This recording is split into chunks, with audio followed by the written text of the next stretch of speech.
2, 1. I just got up in my seat.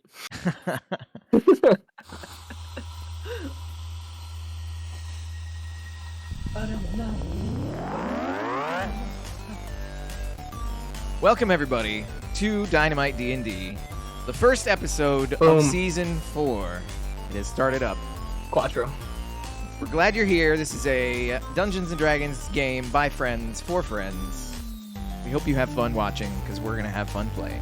My name is Steve. I'm the one who created Dynamite DnD. Usually, I am the Dungeon Master, but not today. Today, we have a Dungeon Master Extraordinaire, Murgs, who will take the Dungeon Master seat. I will become a player.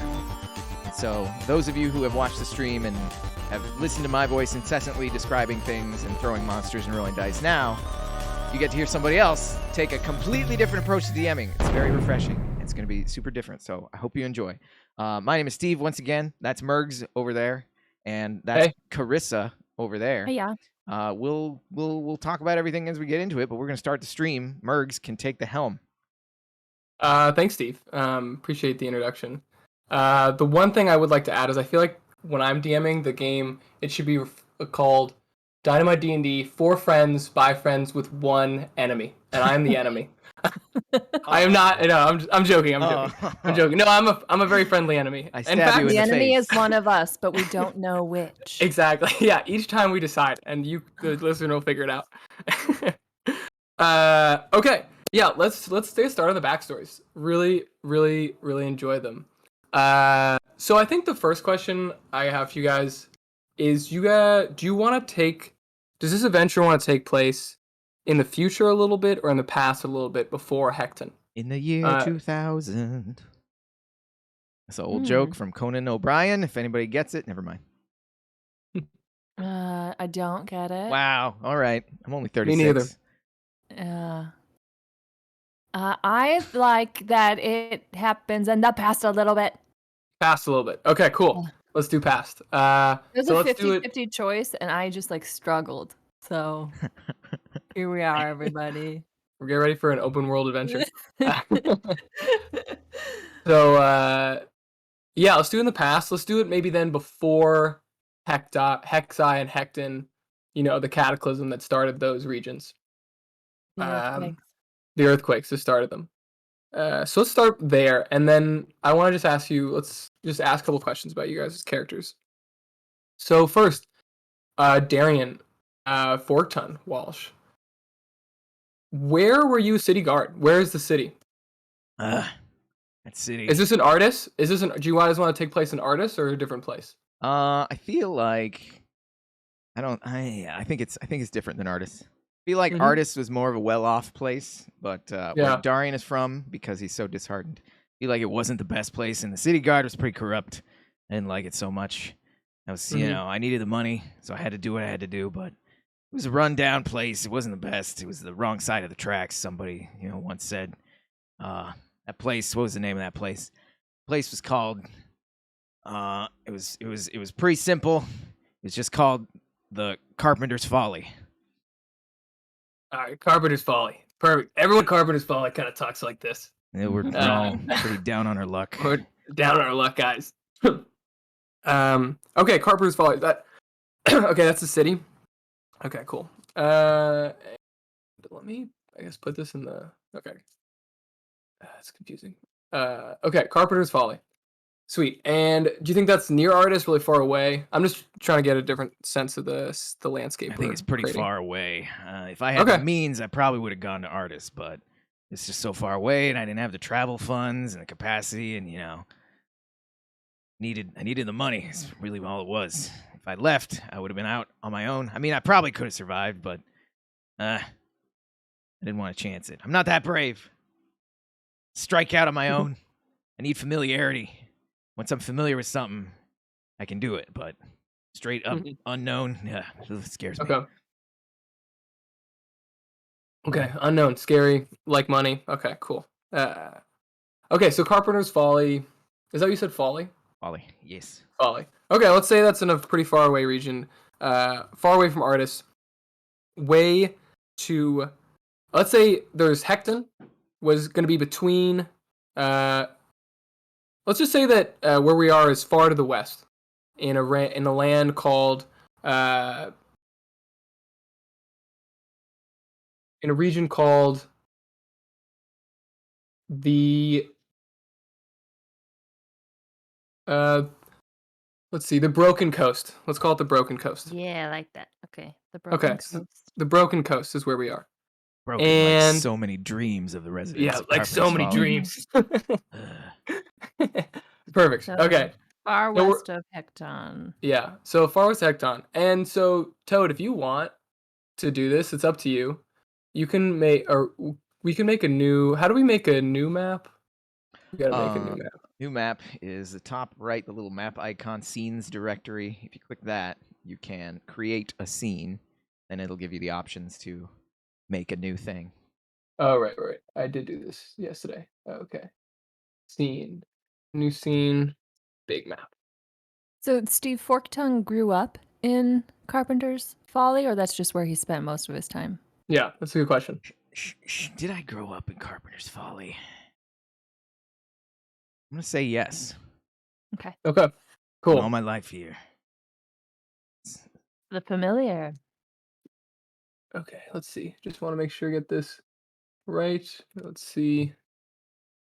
Big map, white. Perfect. Okay. So, Toady, you can draw on this big map. It's like the world map. Okay, so you grew up in Carpenter's Folly, and it seems like your guy cares about money a lot, right? Well, I mean, it's a means to an end. You need money to survive in the world. You got to do what you got to do. Without it, Amen.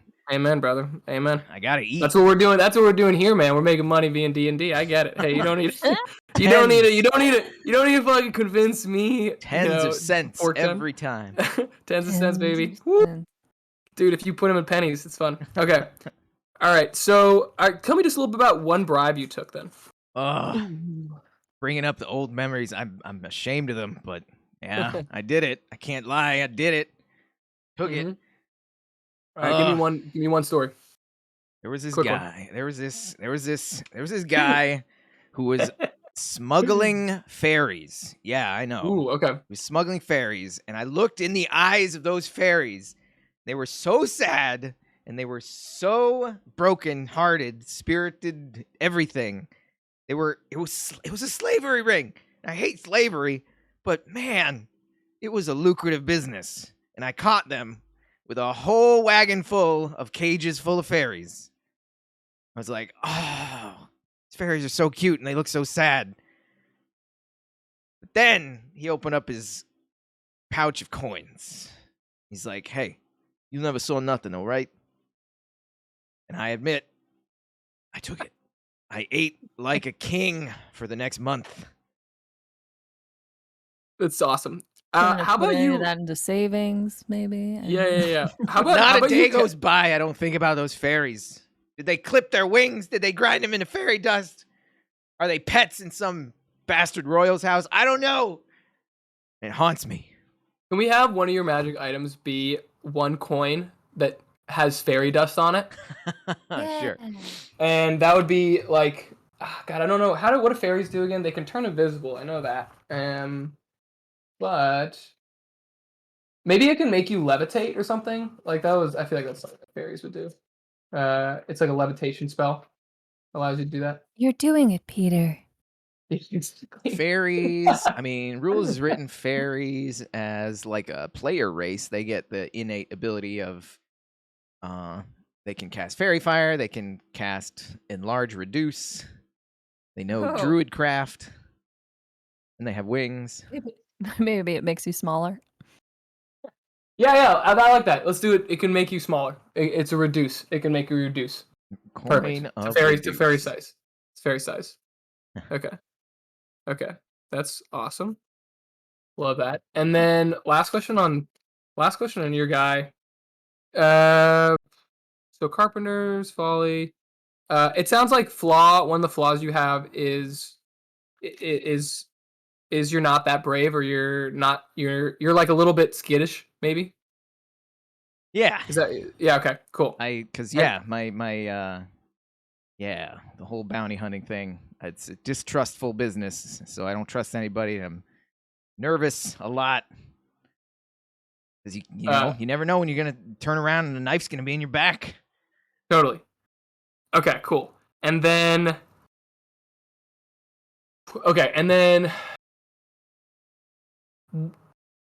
what was on that sandwich? Oh, ham sandwich. Okay, cool. That's what I wanted to know. A ham sandwich. Ham sandwich. I was like, okay. but what? I love. Now I remember. I love There was a lots of sandwich. ketchup on pretty much everything I eat. Okay, cool. Okay, sick. I hope that's true for you as a person too. Not super true, but I mean, I don't dislike ketchup, but I don't put it on everything. Okay. Steve likes frozen grapes. I do love frozen grapes. Ooh, that's kind of cool. I've never had a frozen grape. I'll have to do that. Like a tiny popsicle. Like gelato. I feel like the gelato place would disagree down the block, but I'll go ask them later. But yeah, I'll go ask him. Okay, so Z, Serpet. Sorry, I keep getting this wrong. Separate. It's Separate. Separate. Like. Oh, like, that's why I like it's to keep things it's separate. it's in the email. It's SERPET. You mixed Oh. it up. Yeah. That's why I kept calling it Serpet. Okay, separate. I'm Perfect. a little bit dyslexic sometimes. We're not the smartest heroes in the bunch. Just don't trust anything I write down. Perfect. So, loved your backstory. Question: where is your village also on the Broken Coast? Do you think, or is it from somewhere else? No, I think it is. I like the idea that it's only a few miles away from Carpenter's Folley. This idea that it's sort of out on the outskirts. It's not in a city. It's a like a village, and maybe there's a couple little towns nearby, but the closest city is probably Carpenter's Folley. But they would never have a chance to meet because she has no reason really to go into the city and meet people. Okay, cool. And Lord Emish, was he also from? Did you go far afield during your adventures? Maybe you went to Artis. How about he was an Arduin? I like to build the idea of like just keep building our artists a little bit. So maybe you've spent some time in Artis and he was an Arduin. Yeah, I imagined he was from quite far away and was unfamiliar with the territory, which is one of the reasons he recruited locals to join his army. Okay. And you guys had a little bit of a thing, or he kind of liked you. Yeah, there was some doting, I think, that happened, which is how she got her swan boat. Sick. I love that. It was from him as sort of a trying to a token of affection, right? But she didn't really I mean, I think she would entertain it in front of him, but she had no intentions of actually being with him. Not that there really would have been room for that because he's a lord, you know. So I think he was just enjoying his time with her, and she's looking for a way out. Totally. Do you think she likes to flirt with people? Is that part of her character, or was this kind of abnormal for her? No, I think that's I just like to make people feel comfortable.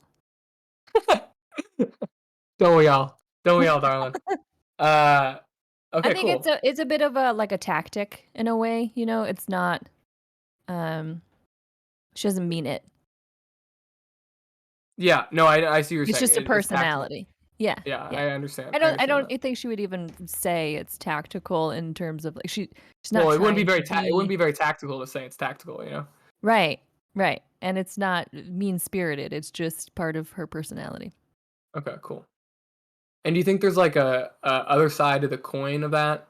Like I always think of every strength has a weakness, two sides to every coin. So if she's flirty, do you think she has like a hard time falling in love, or has a hard time opening herself up to people in some way, or is not trusting? I'm trying to see the other side of that coin. What do you think? Well, have you ever known a person where they seem to be everybody's friend, but they don't actually have people who are super close to them? I think it's like that. Yeah. You're everyone's friend, but you're nobody's true friend. And it's just because you don't really let your guard down. So I think that's accurate, what you said. Okay. Well cool. liked, but no one really on the inside. Okay, cool. And I feel like she has no, but she was close to her parents at some point, right? Oh, yeah. I think that's probably her strongest relationship. I feel like so many of the characters I come up with, they, have rough family Mm-hmm. stuff going on, but this is not the case for her. That Mm-hmm. was her, is her most stable and a good relationship. Okay, She got cool. both parents. They're still Okay. they care about her, No and they edgelords here. All parents intact. yeah, no, this isn't a Brit Barrel story. No, she's got a good thing going with them, and they're still in her home village doing their thing. Okay, cool. I want to give you a magical item doing to your mom's sewing Yeah. to kind of keep you grounded, your character grounded in that. Okay. I'm not exactly sure what we can do. Do you have any ideas there? Hmm. I mean, I feel like a needle would be too hard to keep track of, so it would need to be something bigger. Like there's maybe go there for it, is Steve. there is I mean, there's a couple of ideas when just the word needle comes into mind. Oh. There is actual magic weapon that is a dagger called the Needle of Mending, which is a magic dagger disguised as a sewing needle. Oh. That's kind of interesting. Do you want to be killing people with the thing your mother gave you though? But that could be part of your story. I think that could work. I was just curious. That could work if we think that like her mother is concerned about her being out on her own. And her mother's like, and if someone like ever comes up to you in a dark alley, you pull this out and you use it, you know? Yeah. You do I what you have to do, darling. I like that. I think it also is magical in the sense that it can be hidden. Like you don't have to like Yeah. walk around this big. It's like a kind of hidden, like where someone takes your weapon, or you seem helpless, and then you have it kind of uh, like it's like hidden in a bracer or something, and it can like kind of just like slip out very easily. Yeah. Um, Yeah, I guess she would have it like kind of just sewn into and by sewn in it's just like in the fabric out the fabric just to hold it in mhm. place and maybe Ooh, cool. in some leather. If it's like a leather needle, it could be stuck in some leather that she wears. Easy to Okay, cool. access. Okay, cool. I don't really know how this works. This one, it transforms into a dagger, and you get +1. You can cast the mending cantrip. Could you already cast the mending cantrip? Nope, she's a rogue. She has Nope. no magic. Okay, perfect. Yeah, Yeah. that's awesome. I think that's good. Then you could cast mending too, which is fun. So you have that cantrip. So So what that is makes this? that makes sense. It just Steve, means that what you was can. that item called? Needle of Mending. I'm importing it to you now. Oh, thank you. Okay. Okay. Now I want to get to you guys together and your relationship. So you guys have been doing this for a little while, it seems. Is that correct? Yeah. Yeah. Okay. What is? I don't know if you guys have a relationship, but maybe you guys can talk about it with just one of your jobs that you guys did. Maybe the one right before what we just did, or maybe a couple back. It's just talk about one of your bounty jobs you guys did together. Oh, what was that? What was that outlaw's name? It was was a dwarf, stocky character, short, always wore a shirt. Oh, that's right. He did always wear a shirt. My Lanta. I think his name was Graf. Yeah, that Uh, was him. Raph. He was yeah. a jewel counterfeiter. He would take ordinary rocks and he would make them through magical and non-magical means. He would make them look like precious gems, and they would put them out on the market for a hugely discounted price. Everybody's like, "Oh wow, this guy has great gemstones, and they're super discounted. I'm gonna snatch these up." Of course, they were worth nothing, so he was making a tiny sum. People didn't like that. He wasn't And killing stealing anybody. business away from the legitimate jewelers. He wasn't killing anybody or nothing, but still, white collar crime is just as bountyable as blue collar crime. So They were actually lovely pieces. I thought they looked quite nice. yeah, But he was not a violent character. It was one of the easier jobs. We just kind of talked him down. I feel like Hawkus did more of the work there, because kind of used Hawkus to break the ice. Hawkus breaks the ice in a lot of my social situations, I gotta admit. But we just talked to him. He's like, yeah, I know I'm doing wrong, but the money's so good. He tried to pay us off. You should have seen Forktongue's face. Yeah.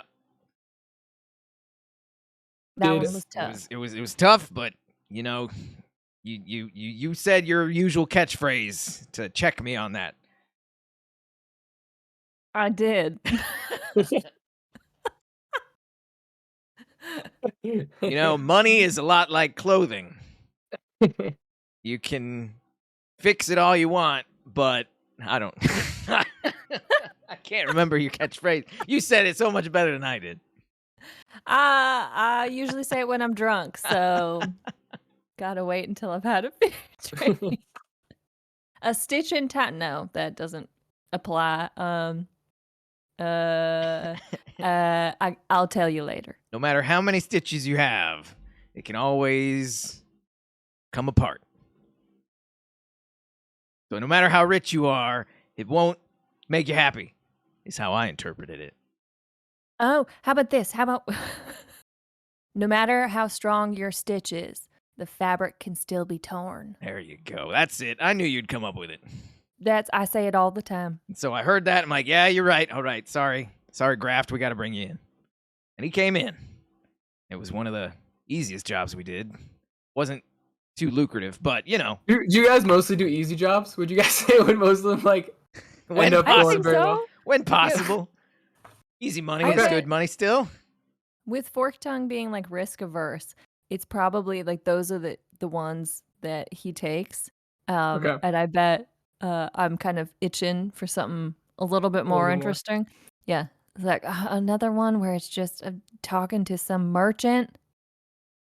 Okay. Jesus. I love that. Why don't I think I should start taking some bounties for us. I think I should find someone who's willing to pay some bounty hunters a little bit more coin for something a little bit more complex. Stand by. The stream actually died. The recording is fine, but the stream live died. Give me 1 second. Okay. Yeah, I need to find a different bounty. What do you call someone who is posting bounties? Is that just the local law enforcement when they need help? Stream computer. I forgot. Yeah, I don't know. I forgot to turn on the power stream. The wanted sign on the door. Yeah, I guess the local law enforcement. The local law enforcement when they need help, or maybe there's like private parties who want specific, like other merchants, like other jewelers probably would have been willing to pay for someone to root this person out. Yeah. Yeah, I agree. I think other people would pay. Yeah. Okay. Cool. Sweet. So maybe I need to make a poster, a flyer, and start putting it up places saying bounty hunters for hire and see what happens. Okay. Okay, I'll cool. Start the designs tonight. And we'll play tomorrow. First thing tomorrow. Yeah. Okay. Sweet. I love everything so far. So I just don't. Should we keep going, Steve, or do you want me to wait? Yeah, I'm back up. Okay, cool. Okay, so where do you guys want to play? Like, what do you guys want to play on the Broken Coast? Are we in Carpenter's Folley? Do we think? That's my question. Is whether you're in Carpenter's Folley. Did I find you here because it's close by? But I had like, I left the Emish's army and maybe was headed towards home when I was like, I can't go home. I did nothing valiant. It was all sneaky, stealing, like just not the kind of stories I want to bring home to Ma and Pa. And so maybe I stopped on my way home at the closest city and just have stayed there trying to figure out what to do. And that's where I met you. Or, Steve, do you imagine that Forktongue left Carpenter's Folley? What reason would I have to leave Carpenter's Folley? feel like I would not have left Carpenter's Folly unless extreme circumstances happened. I kind of love the idea of staying in Carpenter's Folly too, because then you guys can bring up places that you think you would know. Do you know what I mean? Like last time, it was sort of an adventure where you showed up to the city for the first time, and this time, Carpenter's Folly is your city, so you would know it as well as anybody else, as well as I would. So there might be places that you can think of. Okay, so let's play in Carpenter's Folly. Let's make another map. Next time we play, I swear it won't be a city crawl. Okay, we can leave this city. There's nothing that says we have to stay in Carpenter's Folly. Oh yeah, maybe that's the first thing we do. Is leave. Yeah, you can leave. You can leave immediately. It's up to you guys. Sure, if you want to kill me with anxiety. Well, I think we just need to test your strength. Okay, let's see. Trust me, when you sleep out under the stars and it's quiet and you hear those bugs chirping, you'll calm right down. I love this accent, Chris. It's really good. It's really good. I feel like you've done this one a couple times before or something. This one feels. My question is this your real accent? And the other one's like your regular one is the one that you had to put up with. Yeah, you put on for the for the coasters. Sometimes the coastal elites. I don't know. Sometimes I don't know. Okay. I think it was a past life. Dude, I feel that. Okay. All right, let's get going. So we're in Carpenter's Fall. You want to get some sort of new bounty that is happening. So you've done a couple easier jobs so far. Yeah, just a little bit of intimidation, probably. Mm-hmm. What is Carpenter's Folly? Like, what's the vibe? What's the feel? Is it like dark, closed in, like buildings really close together, lots of like narrow pathways? Or is it like low level, like all one story? I kind of imagined as everything close together. The woodwork is really bad. That's like the joke, right? Is that the carpenter didn't do a good job. So everything kind of feels like it's run down. All the planks are kind of poorly put together, and then people kind of have a pride in that after a while. Like the buildings are half shapen in strange ways because that's the style after a while. And there can be really nice, beautiful places like that look just torn down and just destroyed on the outside. Maybe there were some really beautiful buildings built here, like to begin with, but then as it got bigger and started to spread, that attention to detail just completely did not grow with the city. And so, it's like the shanty stuff kind of attached to a few beautiful, like carved beams and stuff. It's there. Oh, I love that. Yeah, like non-Carpenter stuff. Yeah, signature style of derelict. Yeah. Yeah. Totally. I got that reference, Steve. There you go. if you want some credit. Hey, Toady, we're moving over to Carpenter's Folly map. Is that okay? You can draw on that one. Now we got a little sense of what's going on. Okay. Okay, sweet. So I imagine that I see that. So I see sort of like the center of town next to the harbor has that old stone masonry, maybe marble. Spotted marble, gray and white marble from a really bygone era, a long time ago. Maybe elven at its root. I think these are elven, sort of classical elven style marble. Dwarves don't normally deal with this sort of marble. It's wrought magically. It's not wrought from the ground, is what I would say. And that's the center. And then there's, as you said, the wood was created outward from it. So, Forktongue, can you tell me just one person you know in Carpenter's Folly, besides Sepret? Yeah. Or besides Z? Brilliant source of information. One of the dock workers. Say Triton, actually. Triton, the aquatic race of underwater dwelling folks. Came up to the surface a while back. Decided to make a living on land. His name's Wave Runner. Okay. But works at the docks. I already love this. So there's an underground. There's an underwater element to this city as well. So there's the city above, and then there's the underwater element right below, which is full of tritons. Wave runner, you said? Okay. Wave runner. Okay, so there's the tritons below, and maybe some kuatoas and other amphibious creatures kind of live there. Okay, cool. And do you guys want to start this adventure? This is my question. This is what I've been thinking. Do you guys want to start this adventure with a seemingly easy job that goes somewhere differently, or just right off with this like a hard sounding job? I think that's sort of where I'm leaning story wise, and then we can go from there. Roll for it. Seemingly easy, I would say. Nope. Oh, yeah, roll for it. Oh yeah, roll for it. Hell yeah. Okay. 1 So is seemingly easy. 2 is straight up hard. Seemingly easy. okay, All right, seemingly that's how easy. we get Forktongue in. That's how we started. Okay. You'd be like, sick. this isn't bad. Okay, sick. I love that. Okay, where do you guys want to start in the city? Just name a place. We can start there. The botanical garden. Oh. I love it. So is it a dilapidated? Well, yeah, because Carpenter's Yes. Folly is kind of dilapidated and it's getting Yeah. torn down and run down. We got to renovate it and put up a big ugly fence around it. Sorry, that's a reference to the San Diego Botanical Building in Balboa Park right now. Okay. But you know, there's that one person who's just like crazy about it and is keeping it going, even though it's like kind of a lost cause, but they keep running around watering the plants. Yeah. I know what you mean.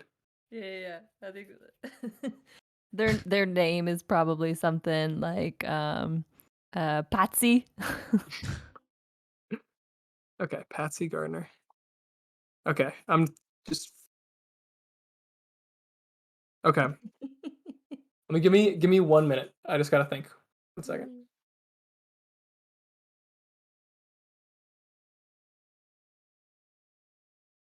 Never was much for the Botanical Building. I mean, it's pretty and all, but I'm a little bit more at home among the alleyways and the corridors. Lots of places. I find it to be one of the only places I can breathe in this town. What are you talking about? Breathing just fine. The air is suffused with that city musk. You know what I'm talking about. Smells like life. Oh. Smells like civilization. I know what you're talking about because I feel like I have to scrape it off my tongue at the end of each day.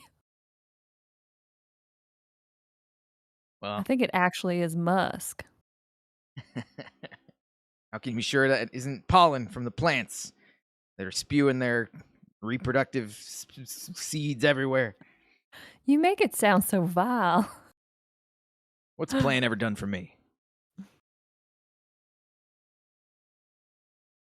Can a plant pay your rent?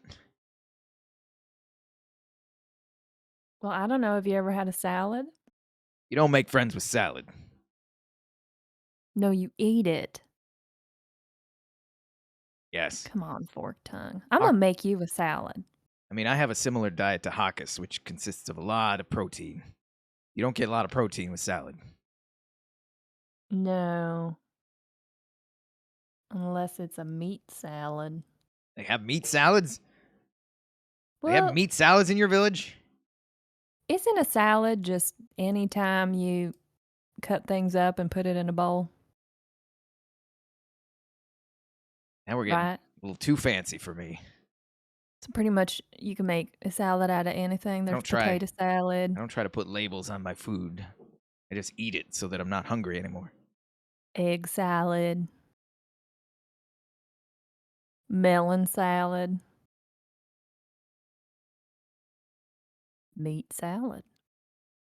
Hawkus actually understands Draconic, which is interesting. Language is Draconic. I think... Can Hawkus freaking speak? I think Hawkus can speak. As the Drake Companion stat block says, languages Draconic. Usually if something cannot speak, it says understands language but cannot speak. Really? But only in Draconic. Do you understand Draconic? No, I don't.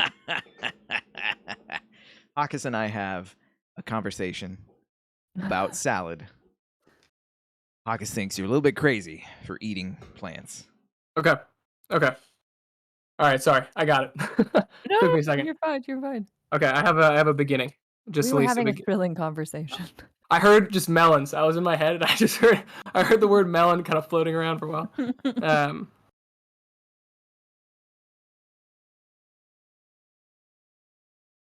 Interesting.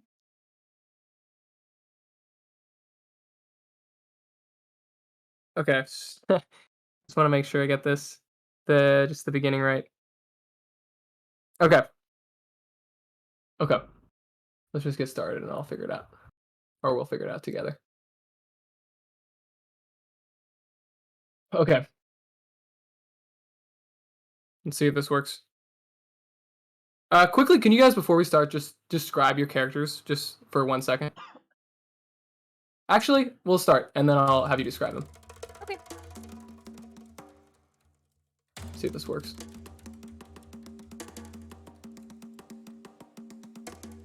This music takes a minute to cue, huh? Since you're on the remote end, yeah, it takes a second because you have to basically download it into your cache and then load it up. Oh, okay, cool. It's playing for me, though. Oh, it's playing for you? There we go. All right, here we go. Okay, so it's a little loud. Try to get this right. Oh, I hear it now too. Okay, cool. Okay, so Z and Forktongue, you are racing through the botanical gardens. There is a man, a hooded man that you've had a bounty for small time watch salesman crime. He's been selling watches that he's been selling fake, like, you know how there's like Cartier watches and you have fake watches? Mm-hmm. Yeah. So he's been selling fake Cartier watches. You're running through the botanical gardens. He's about 60 feet ahead of you, and you try to talk him out of it, and he is running.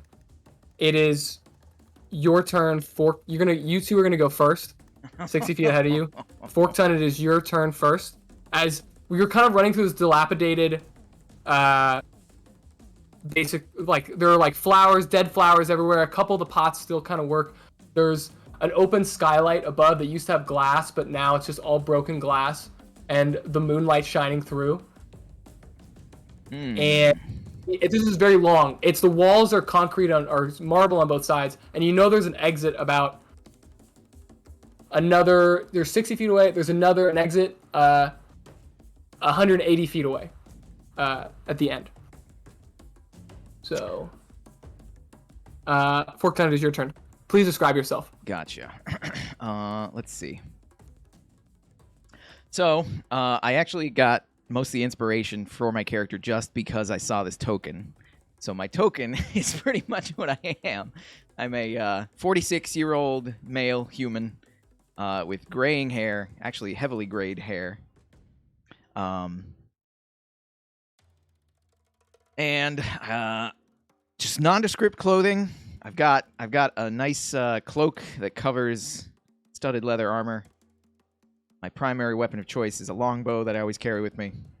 But underneath the cloak, I also have a couple of blades for close quarter situations, which hopefully I never have to get into.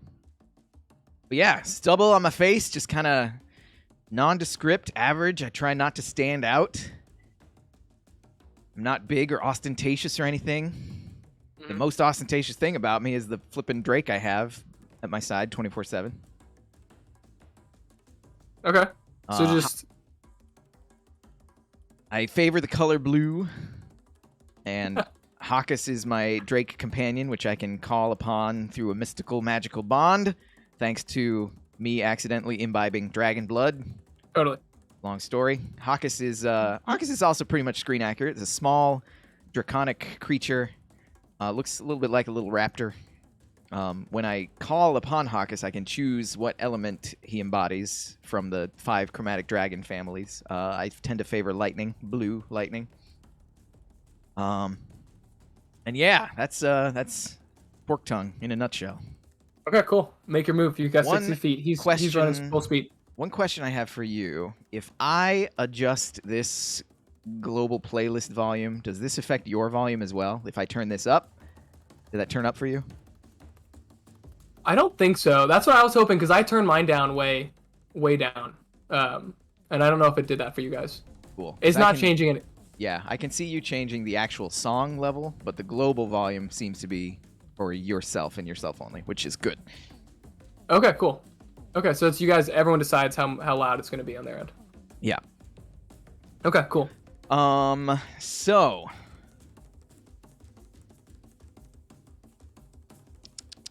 I would like to. You said okay. So this guy is booking it for the exit. It looks like. Yeah, he's booking for the exit at the end. And there's a skylight above, which doesn't really have any glass on it. There's some dead plants around. Are there any? Did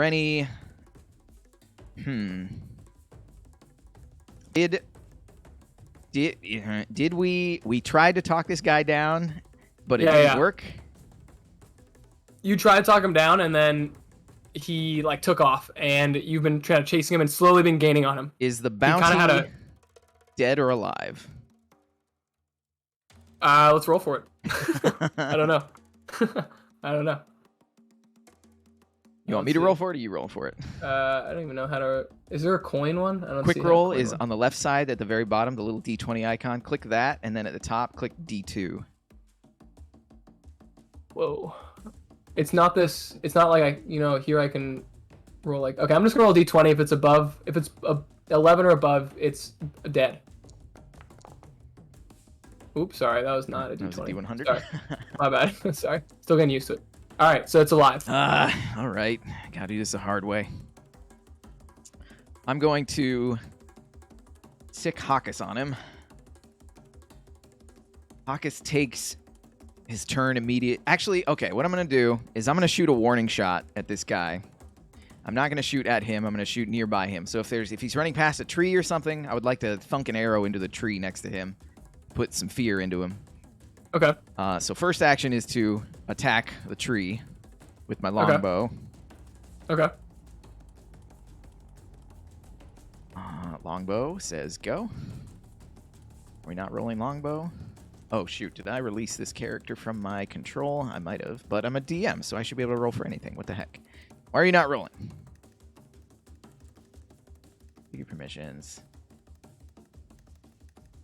Weird. Are we rolling anything? Oh, there it goes. Finally.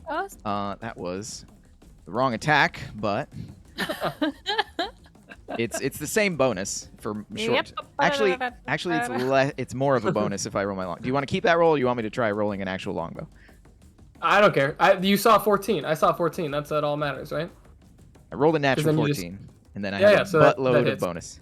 Yeah, so that hits for sure. So yeah.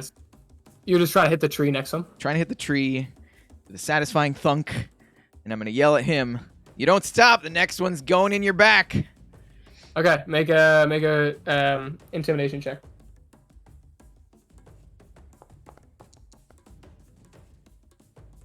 Eight. Okay, cool. And then, so that was, I get 2 attacks, but I'm only going to spend the 1 right now. So attack number 1 was that. My bonus action, I'm going to command Hawkus to take the dash action.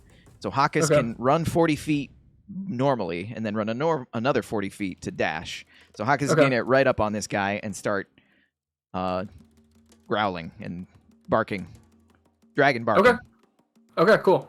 Just dragon barking? Okay, cool. Well, dragon barking is great. That's what I would have done. Okay. That is your turn. So, Z, it is your turn. He is how far away? You said 60 feet? 60 feet.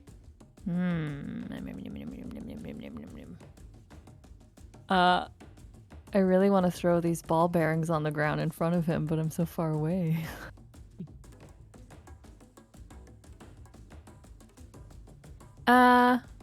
Okay. She's gonna run as fast as she can. She's gonna try using her rope, and I'm gonna try to lasso him. Is this like a signature move that you have? Are you proficient in lassoing? I love this. I think we should give it to you. I have This is no like idea. I think it's a thing. I think it's a thing, and I think you would have learned it for sure. For sure, and she's probably like sewn some weights onto specific spots Yes. of the rope so that Yes. it could toss further. I love this. I love it. Okay, cool. So make a how would this work? So make an attack roll, and then he'll have to make a dex saving throw, I think, is how I'll play it to see if he gets grappled. Okay, so maybe I just do a d20 just to see. Yeah. And then add your dex plus or your whatever your range attack is a bonus. I believe that is dexterity. That's what If, So rogues if rely on. if you want to give her proficiency in this attack, just proficiency for sure. D20 plus 5, basically. Yeah, d20 plus 5. So you get All right, so I'm just gonna roll a d20. We'll just manually add 5. Oh, it 18. was 18, and then we add 5 to that. Okay, cool. You got him. And then I'll say the dex save is a 14, and this guy has a plus 2. Let's see if he gets it. Oh, he got it. He got it. So it goes around him, and maybe you do some damage, like it whips around him. Maybe do like a D8 or something, or a D6 plus Because dex. a rope burn. Yeah, because the rope burn or the weights. I don't know.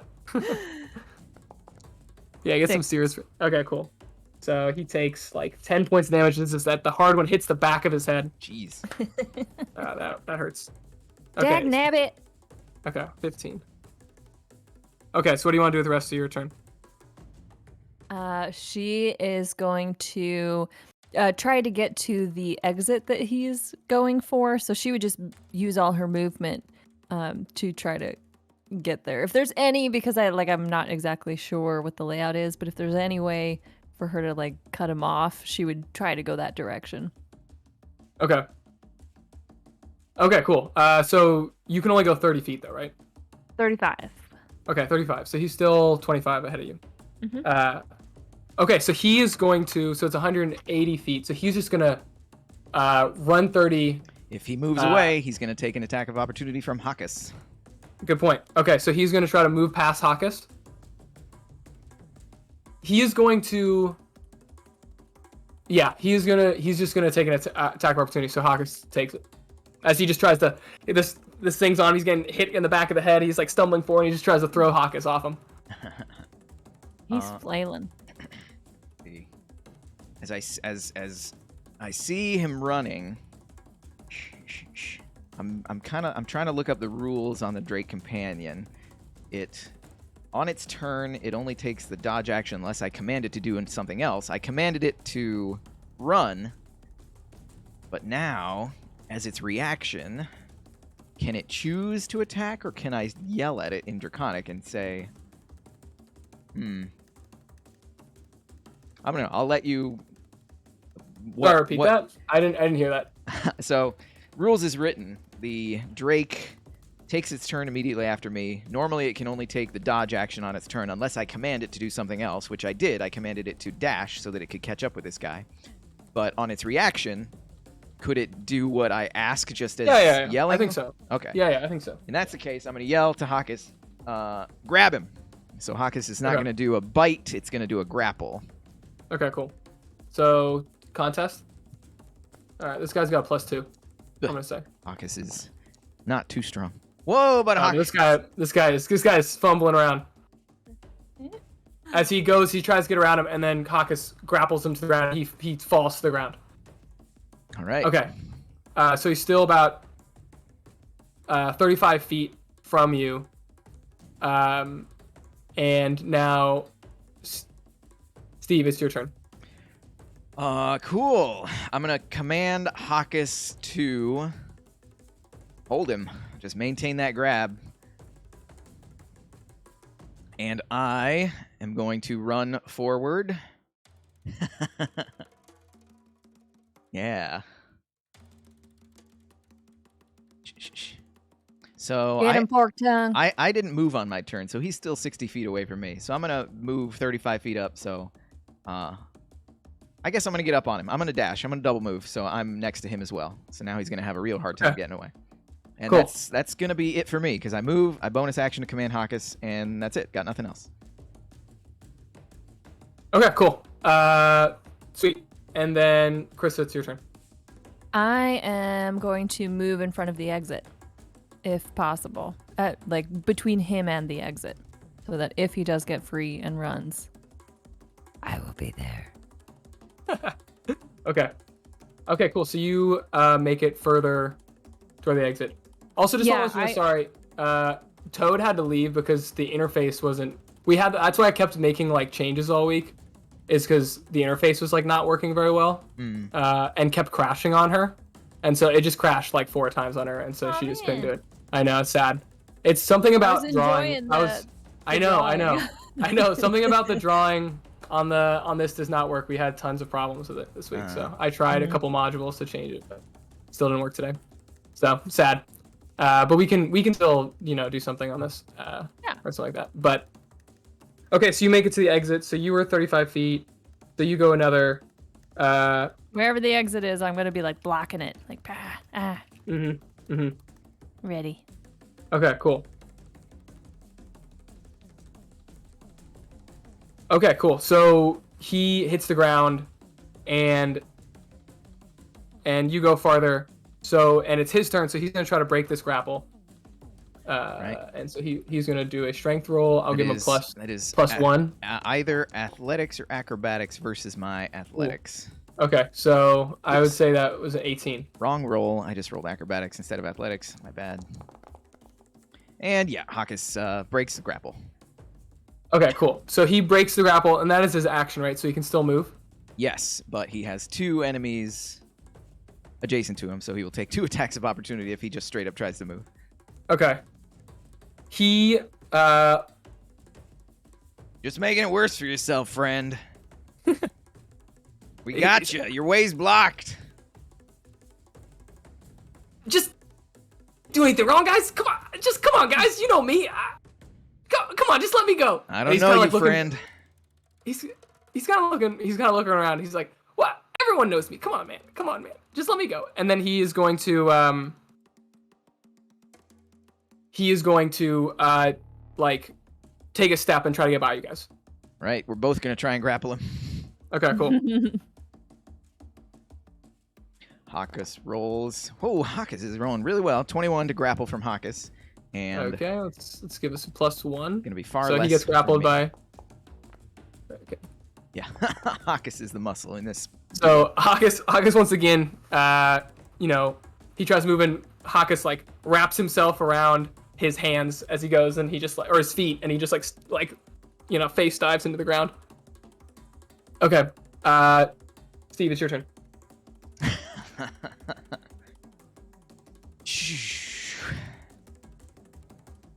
I want to... Can I attempt to clap manacles on him? Sure. Yeah, sure. Attempt to clap manacles. What check do you want me to make to try and forcibly put manacles on this kid? Okay, make another grapple. Make another... You have him grappled right now, so because you have him grappled, I think you can make another check. So who's going to do it's going to be another dex situation. Dex situation? Sorry.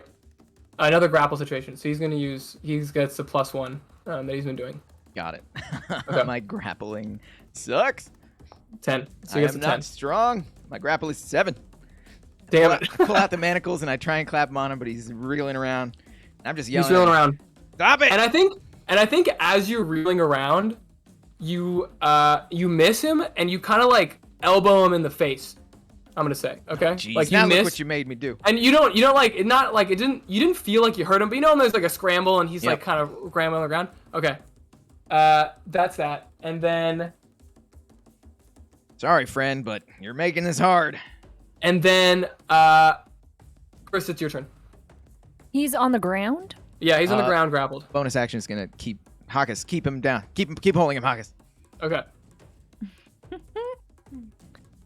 Okay, well, if he's on the ground, she wouldn't try to lasso him because he's not a pillar, he's a puddle.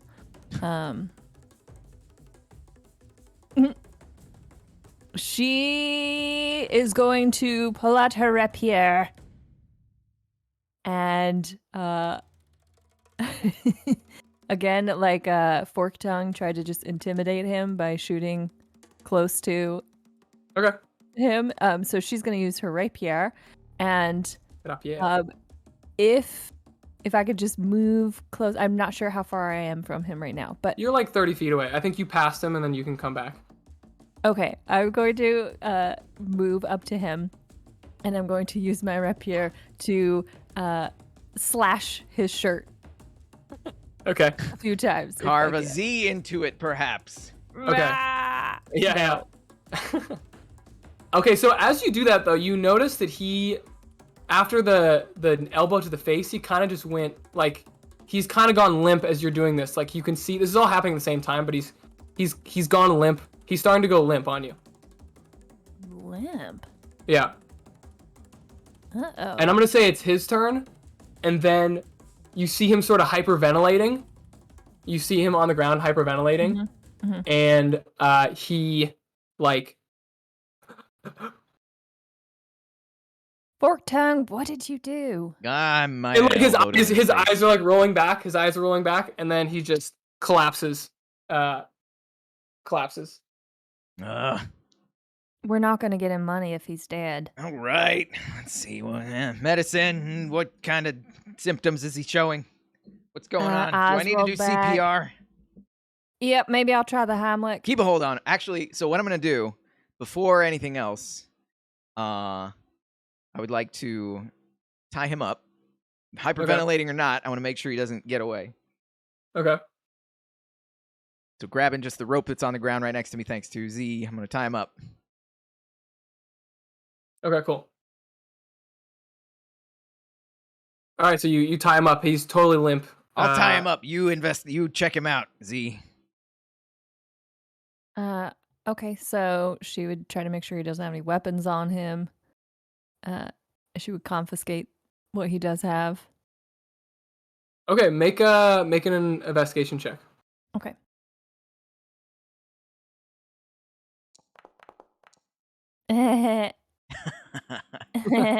Two. You kind of like rifle through his clothing, his big trench coat very quickly, and you find like these. You find all these watches, like 10 watches, that are ticking. You find the 10 watches that are ticking, and pretty much nothing else on this person. Okay. Should I start the Heimlich? Are you done? Am I? She would. I think like done, like tying him up. Maybe she would check his mouth, make sure he didn't like suck something into his airway. Mm-hmm. Yeah, do a medicine check. After I finish tying him up, I'm going to take a long end of the rope, and I'm going to stand back like 10 feet, and I'm going to tie the other end of the rope to an inanimate carbon rod that I just happen to be carrying. Yeah.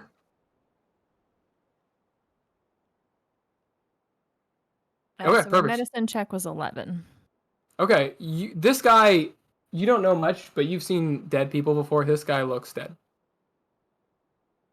Oh man.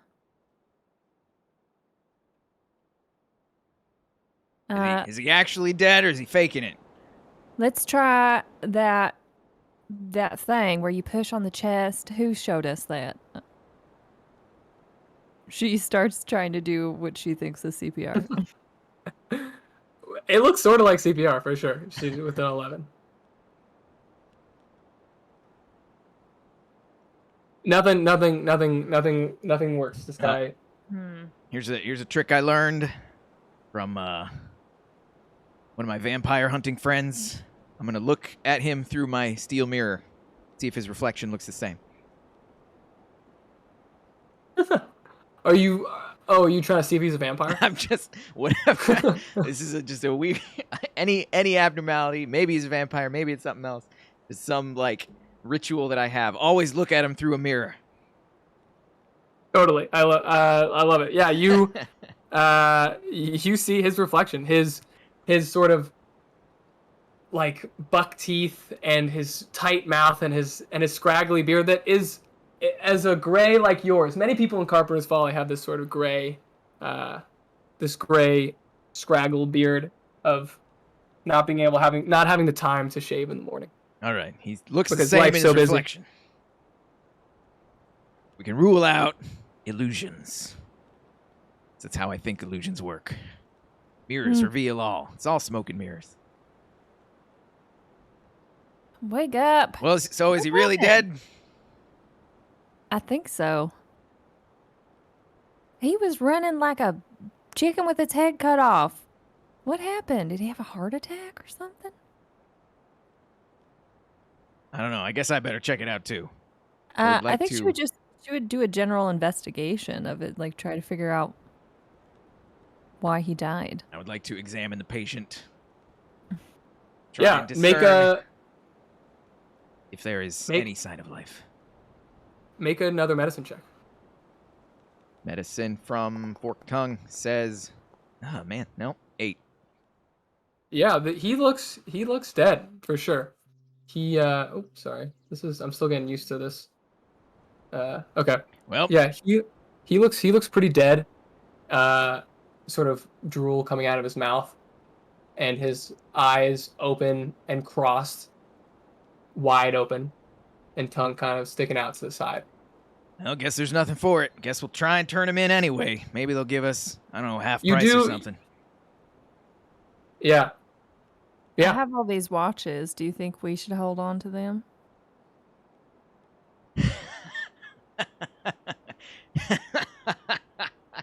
Sorry, that's me laughing, not Forktongue. I'll put them in my pocket. Well, we gotta leave a couple of them to prove that he's the guy, but nobody ever gave us a number of how many watches he was counterfeiting. Now, did they? I guess not. So how many watches does he have total? He has 7 watches. 7 watches? That's perfect. Yeah. You take 2, I'll take 2, and we'll leave him 3. Okay, let's turn him in as is, I guess, and see what they say. I would also like to retrieve my arrow from the tree. Sure. Are we playing limited arrows? I like it. It's easy to keep track of in this interface. Sure. Okay, let's do it. Are my arrows? Oh, here we go. I see 20. Okay.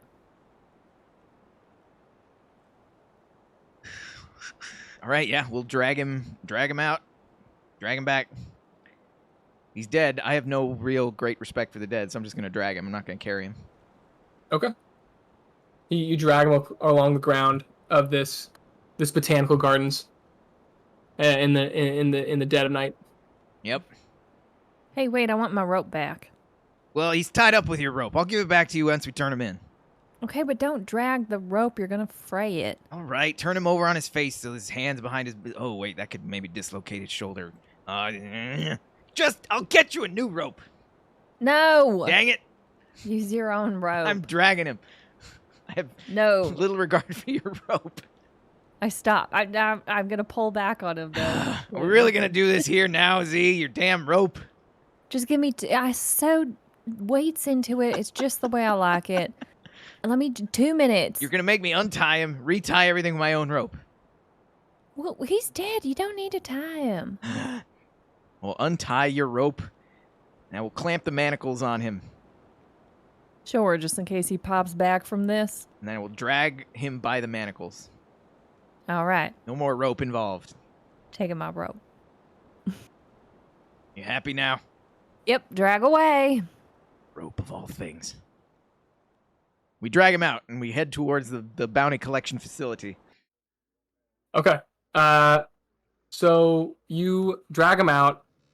It's starting... Dawn is just starting to break over the water. It's a red dawn. And the various ships that are moored to this... So there's the harbor in the front, in the middle, and then there's the second harbor out in the bay, which is the harbor for the sea people. They have various boats that allow them to go great distances. And so those look sort of different. They're kind of... Have you ever seen a dock where they're just... it just goes down to the sea floor? It's just a boat, and then there's a chain to the sea floor. And so that's a little bit far out. And you see those boats, they're painted green. They're not made of wood in the same way that the boats on the shore are made of. They're made of more of an algae coral material that has been kind of hollowed out. And those are out there. And then the boats closer to the shore are more traditional. There's something called the dock walk, which is, I imagine this is like a semicircle bay. We should probably draw this a little bit. Maybe I'll just here. Yeah, let's see if I can clear this actually. I'm gonna clear this. Oh, maybe I can't. Okay. We're gonna make a new. You want to delete that gate drawing? Yeah. Okay, perfect. Thanks. I don't know why we've had a hard time dealing with this, trying to figure this out this week. Okay, so we still see this garden over here. So the bay looks like kind of like that, right? And there is the dock in the middle here, which is another dock, and then there's the dock walk, which is kind of along the edge. You're gonna go to, let's see, there's a house right here. So you're kind of in the middle of town, right? This right here is the botanical gardens stretched out here, and you kind of went down to the dock and took it around to where do you want to go? Do you want to go straight to the sheriff's office? Yep. Gonna unload this dead weight. Ha! See what I did there? Dead weight. Literally. Ah, poor sod. Didn't want to kill him. Don't know why he died. We didn't really do that much harm to him. Sure those weights in your rope are safe. I didn't even, well, maybe it hit the back of it. They're just little things. It's like a little coin. So you get to the sheriff's office. There used to be like a grand building called the Hall of Justice, which is now dilapidated. There's always glass in all these buildings, and the glass is kind of shattered. And the sheriff's office has now been built on the side of it of red and black painted boards, and it has a moon for the moon of the bay. It has a moon shape, and it says a moon, and then it has an S going around the moon, kind of like, you know how baseball teams have like SF, and it has the two things kind of intertwined, the two letters intertwined. There's a moon and an S, and it's the sheriff's office. Okay. You've walked up to the sheriff's office, which you've seen many times, and the people are just coming up to life. The fishmongers are just starting to come up. You see the boats going out to the sea to start fishing, and you luckily know what time it is because you have a watch. Watches, for some reason, they haven't been able to build a working clock tower in this city forever. So you actually know what time it is, which is kind of nice. And you know that it is 6 a.m. We each have 2 watches. Yeah, you each have 2 watches. Yeah, the local nickname for this building is actually the Fall of Justice. That's pretty good. Okay, so you step into we gotta deal with the sheriff now. It's okay. We can handle him. He would come by the guard corps every so often. Oh, that's right. So you were probably part of this sheriff's. Oh, no. Guard is different than sheriff's. Right. So we have 2 separate I didn't really like him. Hope he's in a good mood today. Okay, you step in. It's a dank, misty morning. There's not enough windows in this place, so the kind of mist just kind of rolls into this place. The sheriff's is behind his desk with a cup of a cup of mud. You guys have this. It's not coffee. It's literally mud that's been kind of put a little. They kind of put a little something in it. It's kind of tasty mud. That kind of gives a little kick to your step. So he's in there. Yeah, he's got a big He's got a sheriff's hat, traditional kind of sheriff's hat. That's kind of tall and long, and he's wearing his I don't know, leather, simple leather shirt, and he's sitting there smoking a cigar and drinking his coffee. And he looks up and he says, well, look who the cat dragged in. And a cat jumps by you as he's going through. Well, what do you got for me this morning, Z? And what's your name again? I can never remember your name. You know my name, Sheriff McAllister. Z slides up to his desk and says, "Well, good morning, handsome. You must have rested well last night. You look spry." Wow. Z, don't. Oh, shucks. You don't have to say that. Oh, I'm doing little southern accent now, too. Shucks. You don't have to say that. But yeah, I did get it. But me and the missus did have a good night's sleep last night, so, you know. Well, good. You got any more of that mud? That looks pretty tasty. Yeah, help yourself. It's over in the corner. She pours herself a mug, sits down. Forktongue, don't you look so stiff standing there? We're with a friend. Forktongue unceremoniously pulls out the bounty sheet and puts it on the desk. It says, well, where is he? Well, there was a bit of an issue. So, we have no idea why, but he just plumb fell down. Plop, just like that. Seems like a pre-existing medical condition. I think maybe, yes. His ticker maybe was not so good. Because something happened, and we tried our best, but you know what I think? He would have dropped dead whether we were there or not. Completely non-lethal methods were employed. You guys said this one before, huh? I mean, I've heard this one before. We tried to help. But this time, there's no arrow in the back now, is there? Take a look at him. You'll see. He does a little inspection. Takes a look. He's kind of surprised. He's like, yeah, he looks okay, huh? Weird. Maybe he did have a ticker problem. Well, I can't do much for a dead person. You know that the falls of justice over here like to hang him up, and so if we can't hang him up, we can't hang him up.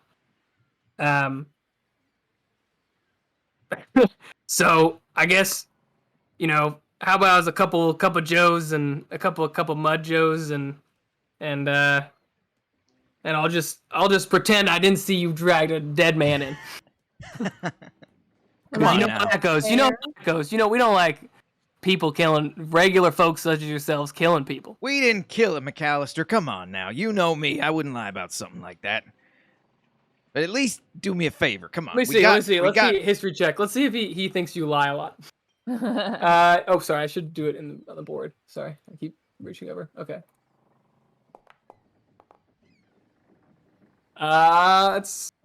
I think you've lied to him a couple times. He thinks you've lied to him a couple times. Maybe not all the time. Those were extenuating circumstances, McAllister. This time, you can see for yourself with your own two eyes. He's fine. We employed non-lethal methods. Give me a break. At least, you know, thank you for not accusing us of murder or anything.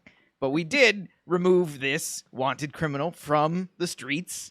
The streets are safer. The merchants will make their profit now without this counterfeiting watch operation going on. We done this city a service. The least you could do is, I don't know, give us priority on one of the higher paying bounties. Come on now. Something for our troubles. You guys gotta take a seat for a minute. You can't be going around killing people and maybe poisoning people. I don't know what you did to this guy. I don't know.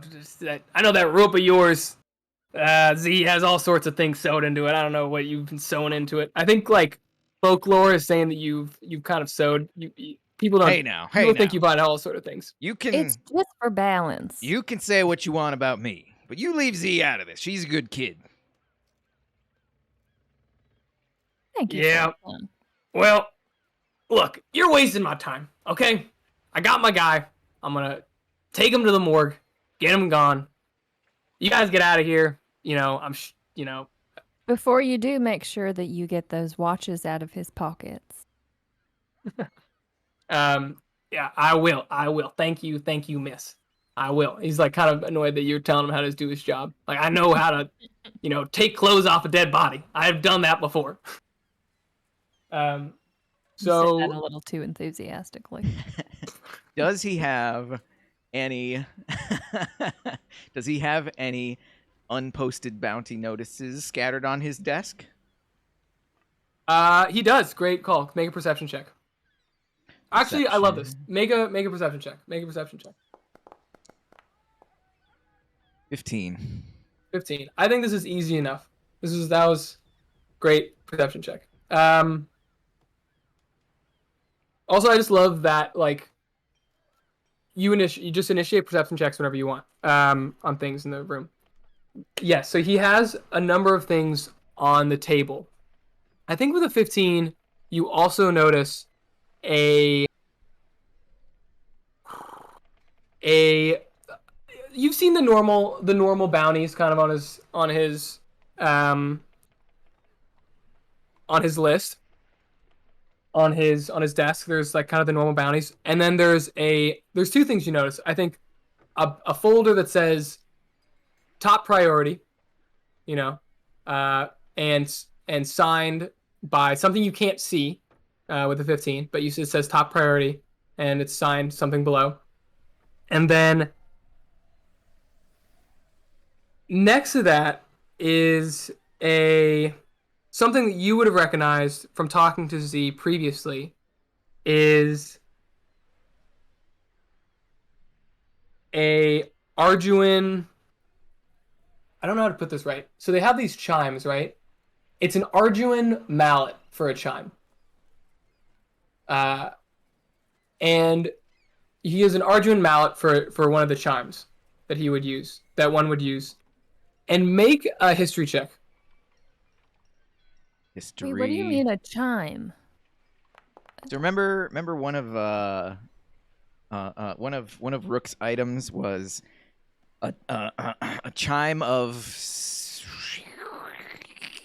Rook had a chime that he got from the body of the victim that was kidnapped by the cultists last time, and we kind of made it a thing that Arduins have these chimes for various purposes. Right. Just a little. Yeah. Okay, and when you guys say chime, you're talking like something that makes a sound, like a bring. Yeah. Kind of. Okay. Yeah. Little Just bell making thing sure. that you hit with a small mallet. Yeah. Okay. My history check was 13. Okay, perfect.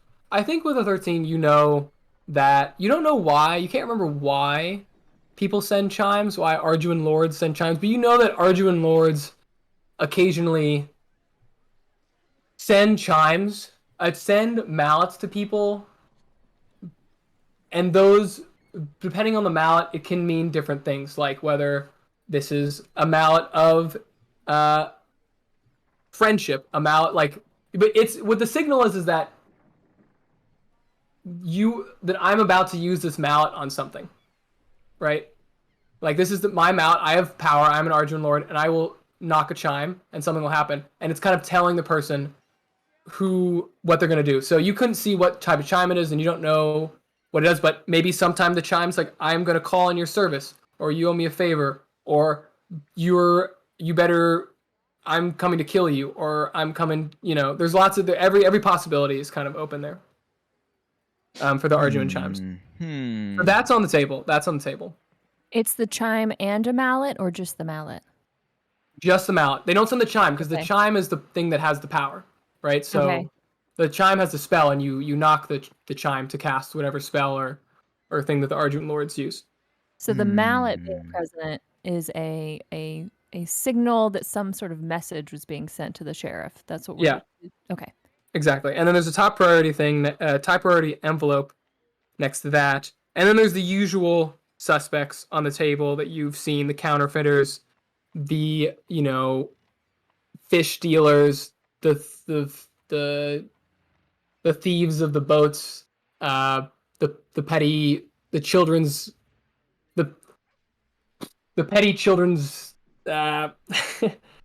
like pilfers, children who go and steal things. Pickpockets, thank you. Yeah, pickpockets. I hate to do this right now, but I have to pee like crazy. Me too. I've been trying to figure that out for a while. Can we take a 2-minute break. Thank you. Thanks for saying something. I've been Yeah. kind of distracted myself. Okay, cool. I would like to clear my mind by clearing my bladder. I will be right back. Quick break. Where's some tunes while the quick break goes on? Tunes say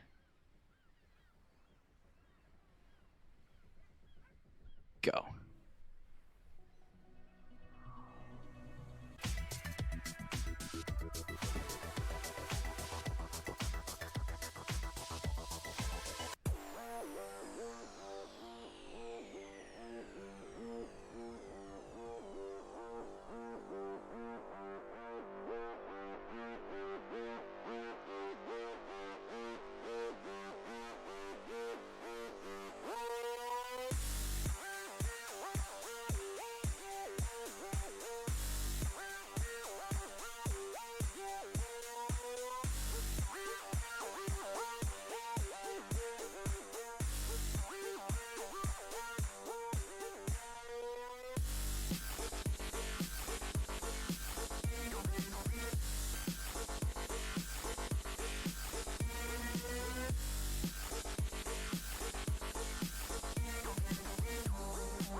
All right. Steve is back. Hope everybody in chat is having a good Sunday. Good Sunday. It's actually not too hot right now in San Diego. We did have a small little heat wave that rolled in like Thursday, Friday. I think it peaked on Friday. It's a little bit warm Saturday, but today it's feeling pretty nice. I got a fan blowing on me, so that helps. I love how we're doing. Should we do traffic too? Traffic. Traffic on the 5 is. I'm on summer break, so delay. I don't care about traffic. Also, fair. I drive a motorcycle, so traffic usually doesn't affect me anyway. Oh hell yeah, dude! Are you weaving in through traffic? I lane split. Hell yeah! Dude. I don't weave, but I carefully lane split so that I can Hell yeah! get through. Hell yeah, Steve! I love it. Hope I see you out there one day. Going. What kind of motorcycle do you ride? I ride a Zero electric motorcycle that is orange, and I'm usually pretty. People have recognized me on the street because I have dreadlocks, and they billow out in the wind when I'm riding my bike. And so, like, some of my co-workers, they say, "Oh, I saw you in the freeway today. You passed me." I'm like, "Yeah, you were waiting in traffic." That's awesome.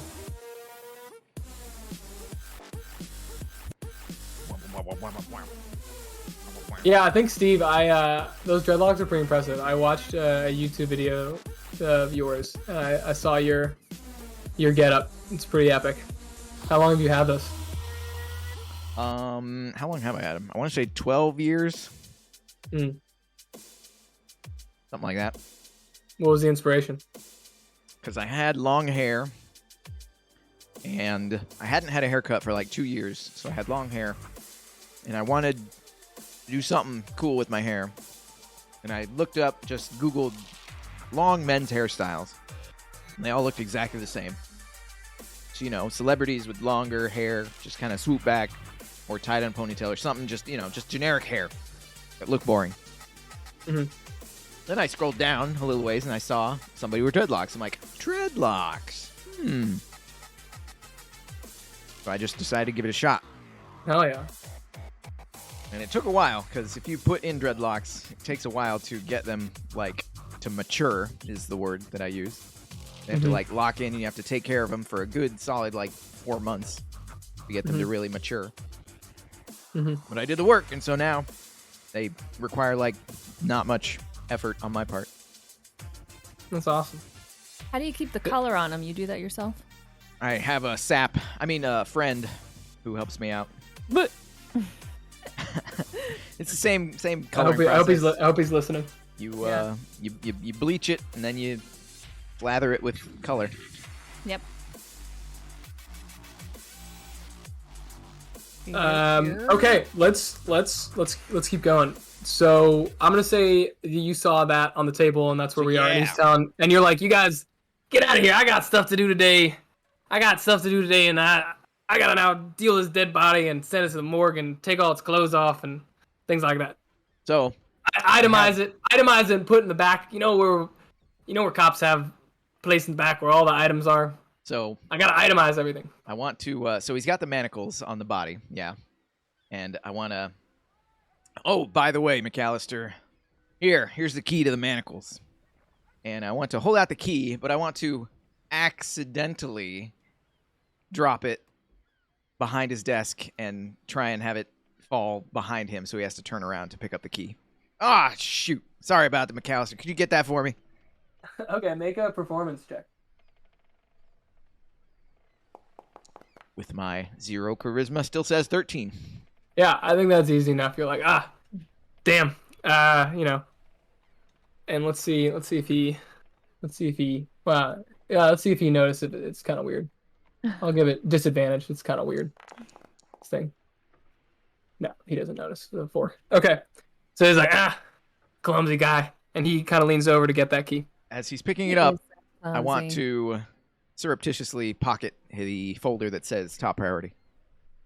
Okay, cool. And she'll add extra distraction. She'll be like, "My, don't your legs go all the way to the ground, Sheriff?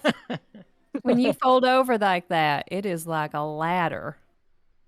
Is that the? He kind of and he kind of like stumbles a little bit when he hears that. Oh, these don't. And he kind of like stumbles a little bit to the ground, and he's like, just get out of here. Don't look at me.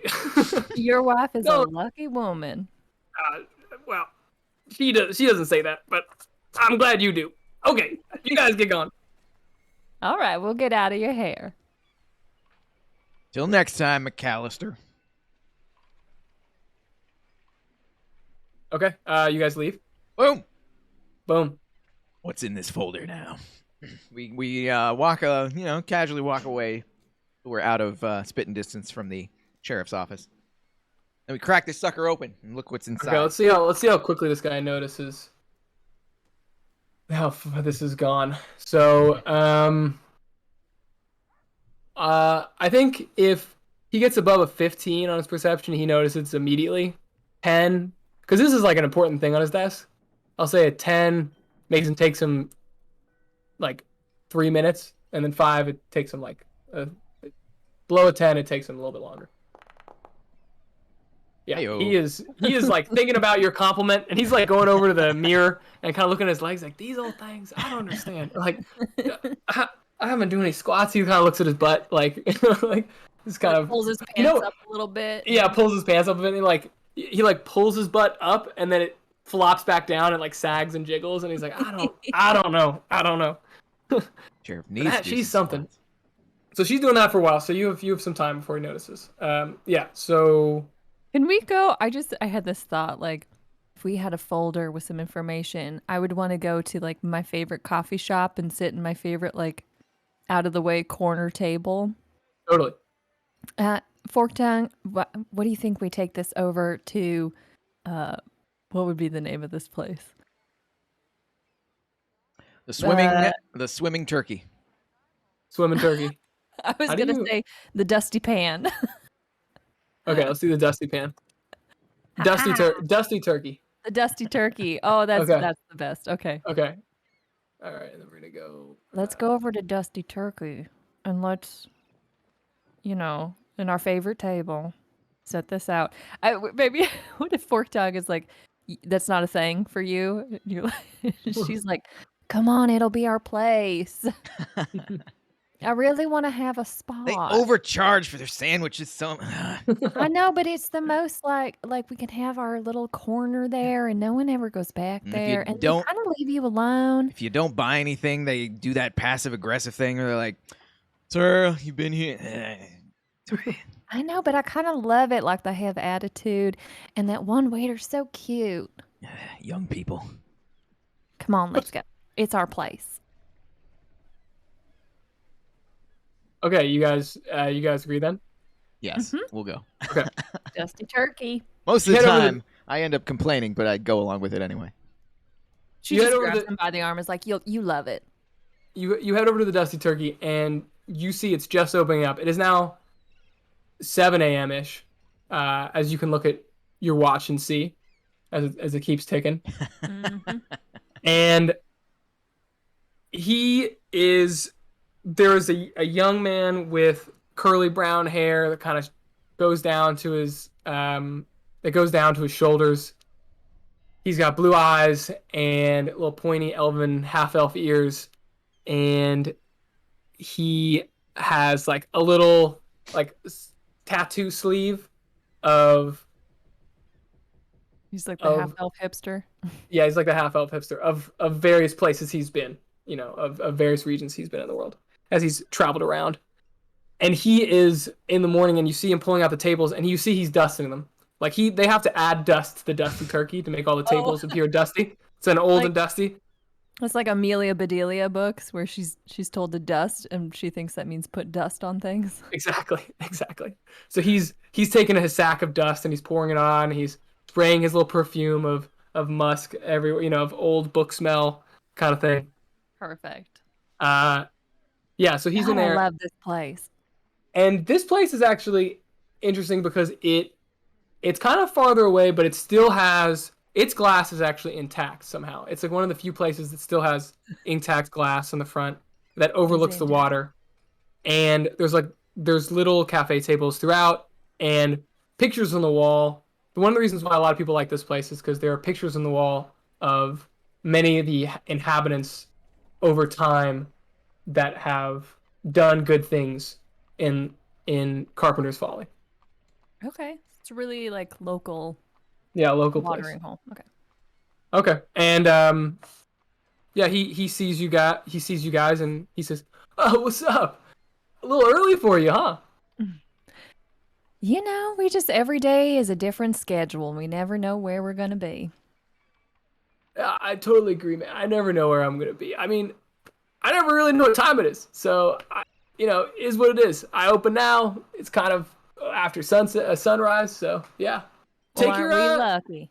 Yeah. Yay, man. Blessed. Be blessed.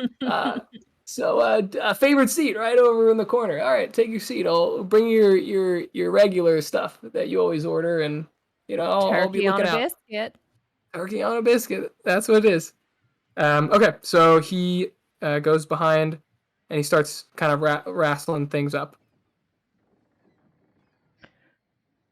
Did we get the peach cobbler? Do you think? You get whatever you want. I look over this folder. Have it. I collapse in the seat without looking at whatever the menu is, and I open up this folder. It must be in season, because they wouldn't do that otherwise. Someone nearby must have a bunch of peaches. So I would like to command Hawkus to go patrol and watch for McAllister, just in case. Yeah, that's fair. Go up and down the street. Patrol watch from McAllister. I'll say it's been 10 minutes. This is pretty close. If you see him coming, come and warn me. Okay. You open this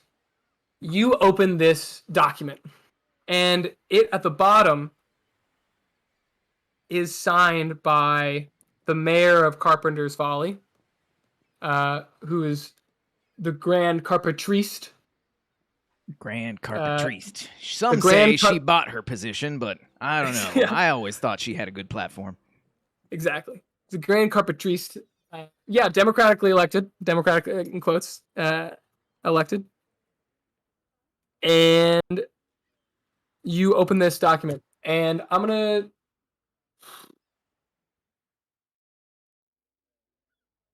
So what's in the document is you very quickly the first bounty that pulls up, and it's Lord Emish's face on the front. Do I know about Lord Emish? Have you told me about Lord Emish? It's Lord Emish's on the face.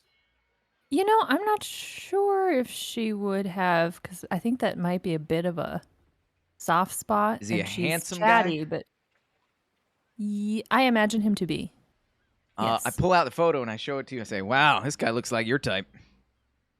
Oh, He does. Look at the way he wears his hair. Who wears their hair like that? Fancy. So silly. Make an investigation check on the hair.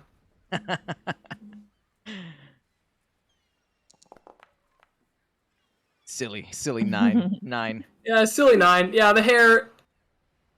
With an old picture, you notice the hairdo makes it seem like this is a pretty old picture. Like that hairdo is not really in style anymore. He's wearing dreads, and it's kind of out of style now. Whoa. No, that's fine. No, let's switch it around. People wear dreads now, and he was wearing, curls, tight curls. Not quite dreads, and people the fashion has moved to dreads. The fashion has moved to dreads now. There you go, Steve. Sorry, I didn't mean to attack you like that. Just the last thing I heard. Last thing I heard. So yeah, since I don't know who this guy is, I'm gonna treat him just like any other mook. Yeah, you would have heard. She would have told you that she was part of this army before, because that's how you would have created credibility with each other, right? Mm-hmm. She would have told you all about this army she was a part of and all the things she had to do and how she became disenchanted with the work they were doing because it was selfish and predatory. And so you are aware that there was a lord that recruited her and the type of work they did. But of course you would have no idea that this is him. And she may not have mentioned his name. Yeah, I'm just going to go over the document, treating it like any other guy in the past that I've treated. So, this is a fun piece of insight into Steve's backstory. Back in the day when we would get resumes to come work in the sound shop, back when we actually could hire people, I would read out cover letters aloud and make fun of them because it was funny. So I feel like that's what I'm doing now, just like reading the bio on this guy or whatever it is and just like picking apart any little thing and making it, needling this insults to this guy that I have no idea anything about.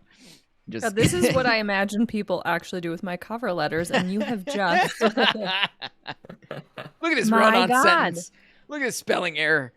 Why is this semicolon in here? They're trying to use a semicolon to look pretentious. my fears. So I'm doing that. What do I read about this Well, Amish, Billie Eilish guy? What's his name? Make an investigation check about the grammar. I believe it was Amish. Investigation check of 15. 15 about the grammar.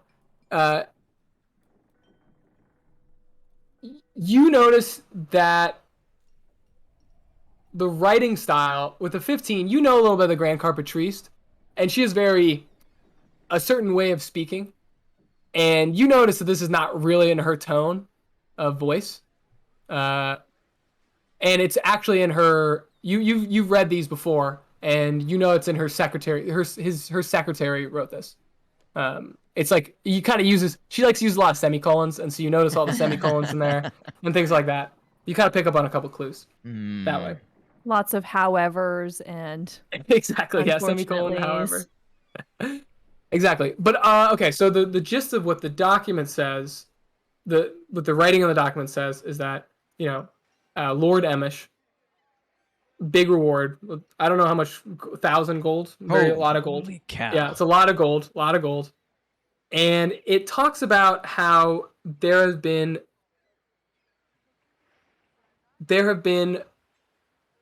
we're very, very worried he has deserted the Arjun army for unclear reasons. And there's reports that he is trying to smuggle a fairy princess and her entourage out of Carpenter's Folly. Out of this via like a ship out of this. Yeah, so he's trying to get out of this city. And we can't let him go. We can't let him get on the boat that he's trying to leave. And we don't know how he's smuggling the faeries.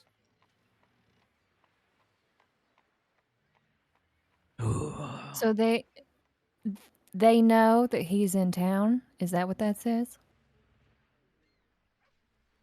Okay, let's put it this way. They know that the smuggling's happening? They know that the smuggling's happening.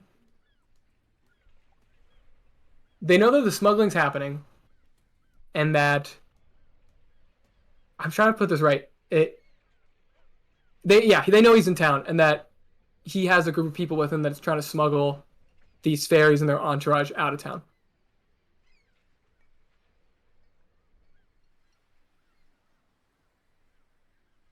Forktongue, what are your thoughts on this? Is this something you'd like to take on? Yes. I have a Are you close sure and about personal that? connection to this job. Is it? Would she know? Does she know about your fairy story? Look at this Your bastard shame? smuggling fairies. Did I ever tell you about the fairies? My shame. I'll tell you. I tell her about the fairies. This coin is the only reminder I have of my shame. That's why I left. That's why I'm here now, trying to make a difference. And now fate has come full circle, and I can make that difference by setting it right with these fairies. We're going to find this guy. We're going to break up his smuggling ring. We're going to set those fairies free. The half elf comes over and is like, cool, man. You get your destiny's going to be fulfilled? That's cool. Mine's already fulfilled. And he like points to all his tattoos. So this is where I found meaning in life over in this place. And he starts going off. It was like, it's cool. You're finding like meaning. I pull down my collar and I unearth a wicked, curvy, jagged scar that's going down. Yeah. And this is how... I'm just trying to scare the kid. When your destiny looks more like this, kid, then you'll know. Then you'll know you've really made it. Get out of my face. All right, man. All right, Z, I'll see you later. You're cool, but I don't know, man. You gotta stop being so mean. I'm a nice guy. Everyone thinks I'm a nice guy. Z just slips him a tip and gives him a wink and is like, I think you got other customers you need to tend to. All right, I'll see you later, Z. All right. Bye, I'll see honey. you later. There's no one in the place, and so he just kind of like goes over, just stands away and like kind of watches you guys. It's early. Okay, Forktongue, I'm gonna level with you. If we take this on, this is gonna be personal for both of us, and I'm feeling a bit of the jitters. So this is Lord Emish, and he is the lord of the army that I was a part of for a few years. If we can find him, I may have a leg up, but my presence may also be a disadvantage. Huh. Well, were you dishonorably? You weren't dishonorably discharged, were you?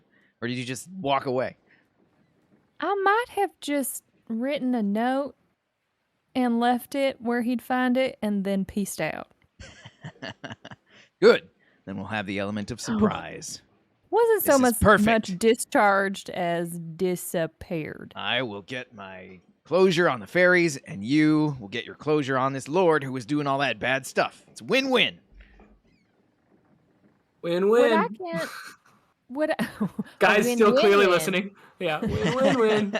I get to hear about it. I get to hear about it over here. Win-win-win. Cool. What do I have? You guys What do I got to have? come back and tell me how it goes. Oh, we will, darling. Okay, This cool. bastard. You keep your mouth shut, and we'll tell you everything you want to hear. I'm gonna use a cantrip.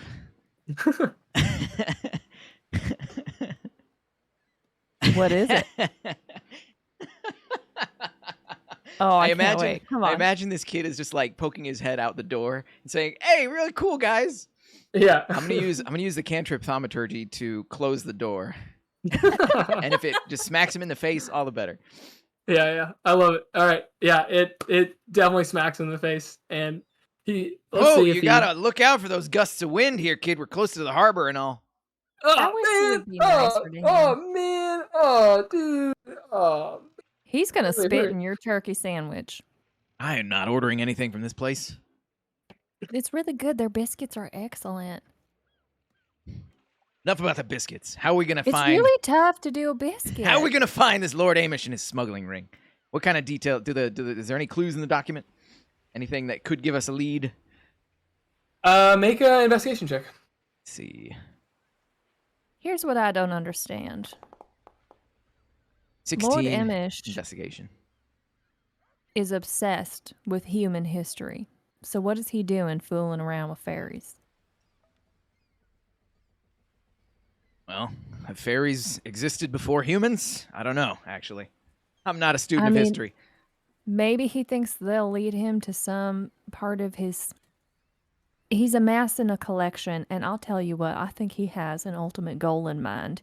He believes in this whole legend about human power sources from ancient ruins. He's a little bit cuckoo. And I think maybe he's onto a lead that involves these fairies. Otherwise, why would he be smuggling them out of this city? You know Just a more about thought. him than I do. Makes as much sense to me as anything. Well, I'll be honest, he's a little eccentric, so unpredictable is part of his MO. Yeah, 16 investigation. Oh, I'm sorry. What can I tell you about this document? Smuggling ring, fairies, Yeah. ships. Yeah, you know that Coordinates. they're trying to get the ship out. It said he's working with a group of a group of his ex-soldiers, people that have been with him before. So there's that. And there's talks that these fairies are pretty powerful in themselves, and you can't. It's difficult. So when you broke up that ring, right? They were just sort of in a box. These fairies. Apparently, it's kind of difficult to contain a fairy, and you have to have a very specific. It was talking about how it's difficult to contain a fairy, and you need specific machinery, enchantment, gear, something that allows you to contain the fairy, for one. And I guess I'm just gonna give it away. Or not give it away, but I'll just get it started with this. So, well, I guess I'll just get the. Do you guys want to? Actually, this is a good question for you guys. Do you want to explore a little bit the town, or do you want me to get the plot really rolling? I'm enjoying just kind of exploring the things that happen on our way to the plot. So I would say let's go for the plot, and maybe we can slow it down when we feel interested in something. Okay, cool. Agreed. And it's going to say, you probably read this earlier. It's that be on the lookout. I wish I had done this a little bit more elegantly. Be on the lookout for I wish I could say this more elegantly. Be on the lookout for watches, because they're trying to transport these fairies via watches. Fake watches. Be on the watch out for watches. Be on the watch out for watches. So that's what you kind of notice. That's what it kind of says. Be on the watch out for watches. Is at the end we think they're using the watches. Holy toaster of Tiamat. Watches. Bust out the watch. Wait, you're saying these things? And she holds the watches out. Have something to do with the fairies?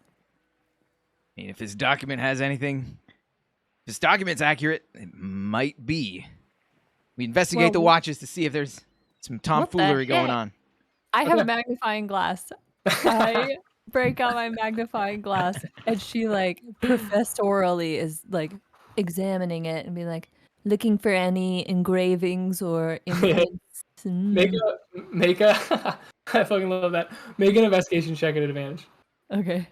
I actually, we just decided to choose a couple objects, and I was like, magnifying glass. Investigation check. Where the heck did it go? Why can't? Oh, there it is. With advantage? Mm-hmm. Okay, let's see if I do this correctly. Yeah, baby. Double 16. Oh, wow. Double Doesn't 16. matter. Hey. 16. Okay, cool. So you are pouring over this. Do you not have an modifier for that? No, she's Okay. so she's not very smart. We rolled for stats, and hers were a little bit sub average. Yes. It's all good.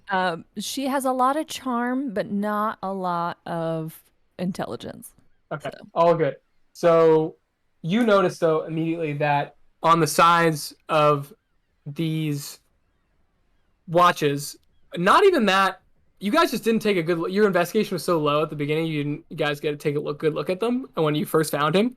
But you notice that there are like very clear ruins, a spell put on this watch. It's like written all along the side of all 4 of them that you have. Do yours have these little markings on them like mine do? Hang on, let me check. I'm gonna look at it through my mirror. Do you want to use my magnifying glass? Hang on, I got a system here. I gotta look at it through this mirror. Make a investigation with a disadvantage. You're dirty fucking mirror. 11. You can kind of make out there's some writing on it. But it still looks like a watch, right? It still looks like the same object. Yeah. It still looks like the same watch. Yeah, there's no vampires. Yeah, it looks like I do as well. Can we make out what language these runes are in? What languages do you guys speak? Okay. Z speaks Common, Elvish, Goblin, and she knows Thieves' Cant. I speak Common, Draconic, Druidic, Elvish, and also Thieves' Cant. You know Thieves' Cant as well? Yeah. Oh. I live in the city, tracking down criminals. Boy, howdy. Yeah, I know what their graffito tags mean. Oh, okay. These are in Thieves' Cant. So you both guys can both read this. It's like scribbles of weird shapes and sizes, but it's writing, but it's Thieves' Cant, and you guys can both read it. So I like the idea that if Z is not super smart, like she's just not bookish, right? Mm-hmm. That learning Thieves' Cant was a real struggle. And just like for someone like me who like can't do math in their head, and for the simplest things, I have to count it out on my fingers. Like I'm not bad at math, I just can't visualize it at all. So she has to run through these like charts and that she imagines are in front of her to like remember what. So she's like pointing her finger around and being like, oh, and then this, and to try to figure it out. Okay, I love it. So you're figuring out. You're like writing on the table, trying to figure this out. And... Do you have a pencil? do you have a piece of paper for it? Well, come on. It's not going to be a literal word-for-word translation. Just Thieves' Cant, Just slang. Thieves' Cant. There's symbolism. Wouldn't it be nice? You gotta get the feeling of it. You can't just literally translate it. Right. You're right. Okay. Right. I got it. Gotta go back see what to the your heart dictionary. of the message is. And you see that there's a glyph on this, on each one of them. Do we know what it means? That's what I'm trying to figure out. Steve, do you know if you can figure out what the glyph is? I mean, depending on it's just an associated check. If you want to put some sort of thing that this glyph deals with, then it would be associated. Okay, that's a good point. Make an Arcana check, both of you. The worst stat for us. Oh, all right, miracle roll. Oh, yeah, we suck. 18. Hell yeah. Oh, Hell hey, yeah. a 10. Hell yeah. Natural 13, but it's a 10. Okay, so you notice that there is a spell on this one, on all 3 of them, that is I think they're different. 3 of them have just arcane lock on it. 3 of them have arcane lock, so a very traditional, I guess, I don't know if you really need a spell for that one. Okay, let's say 3 of them just had arcane lock on it, and that was what the writing was. And the 4th one has something scary, and I just want to figure out what it is. It's going to be a high leveled. You get the sense that it's a high leveled damage spell. It's basically. It looks like it's a high-level fireball. Like if you that it can trigger if you try to open this. Oh, should So that's basically the idea. I think. Yeah. Yeah, it's just gonna be a fireball. It's just like a fireball implosion in the area, and that's what you see on these 4. Arcane lock, fire explosion. All right. I'm gonna put the one with fireball on it gently on the table. I'm gonna slide it to the side with a fork. Let's not touch this one, Z. This one is gonna blow up and kill everything in the vicinity. I would not like to blow up right now. Oh, well, it hasn't gone off so far. These other ones, they've got a locking mechanism on them. We can't just leave it here. We're not going to leave it here. Just don't touch it.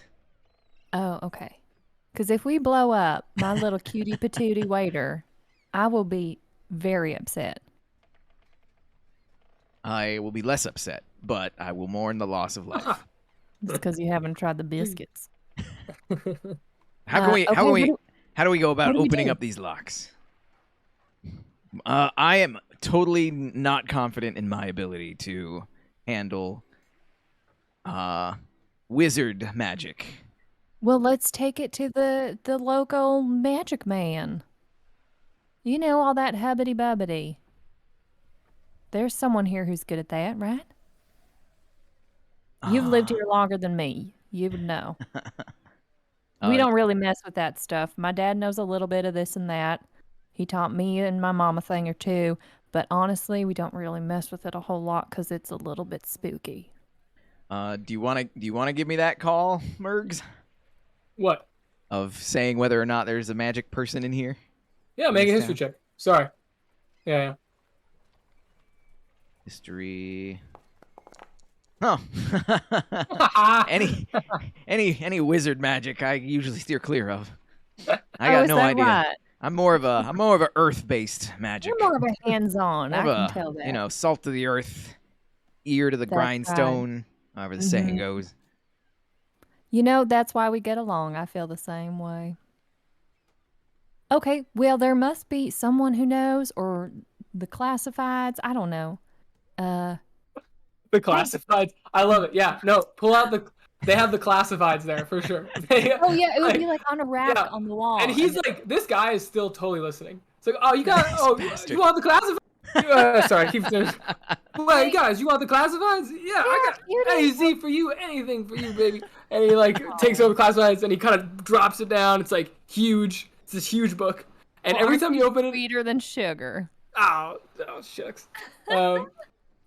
And then he plops it down, and it's really thick. But Carpenter's Folley is not that big, and so what you notice is that how normally it's like really small lines with the words. Instead each page only has a few names on, like really big. Every person wanted everyone wanted their name really big on every page. So it's kind of like pride of how many pages you got for your name.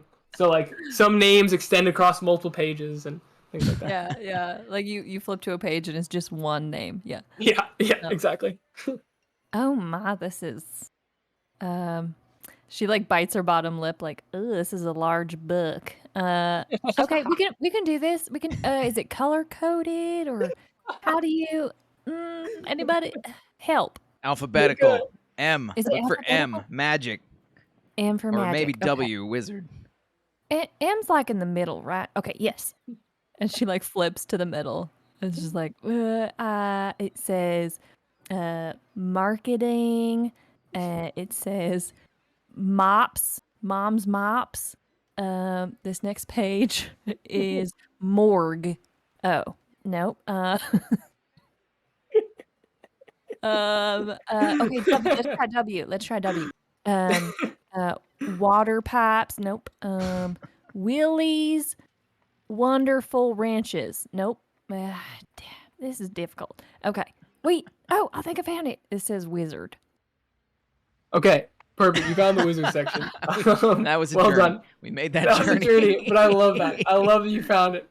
There's a mop place. What was some of the other stuff you found? Mops? Mom's mops. And what was some of the other stuff you found? Willie's Wonderful Ranches. ranches, and then there was water pipes. Ranches. Yeah, like when you need a horse to fix your plumbing. Yeah. No, not ranch. Yeah, what am I saying? You don't understand my accent. When you need to tighten that bolt using a cow. You tighten the bolt using a ranch. Ranches. There we go. We got there. Ranches. Oh, ranch. Lordy, I'm sorry. Okay. Yeah, Mom's Mops, water pipes, Willie's Wonderful, wrenches. Okay, cool. And you get to wizards. And there are, I'm going to say 5, make it less than that, 3 entries for wizards. Okay. She slides it over to Forktongue. Pick one. Yeah. And the 3 entries are,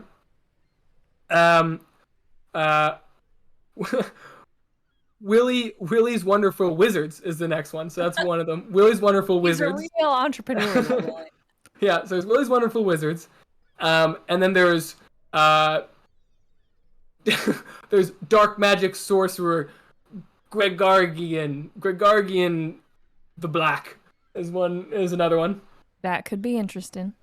Dark Magic Gregargian the Black, and then there's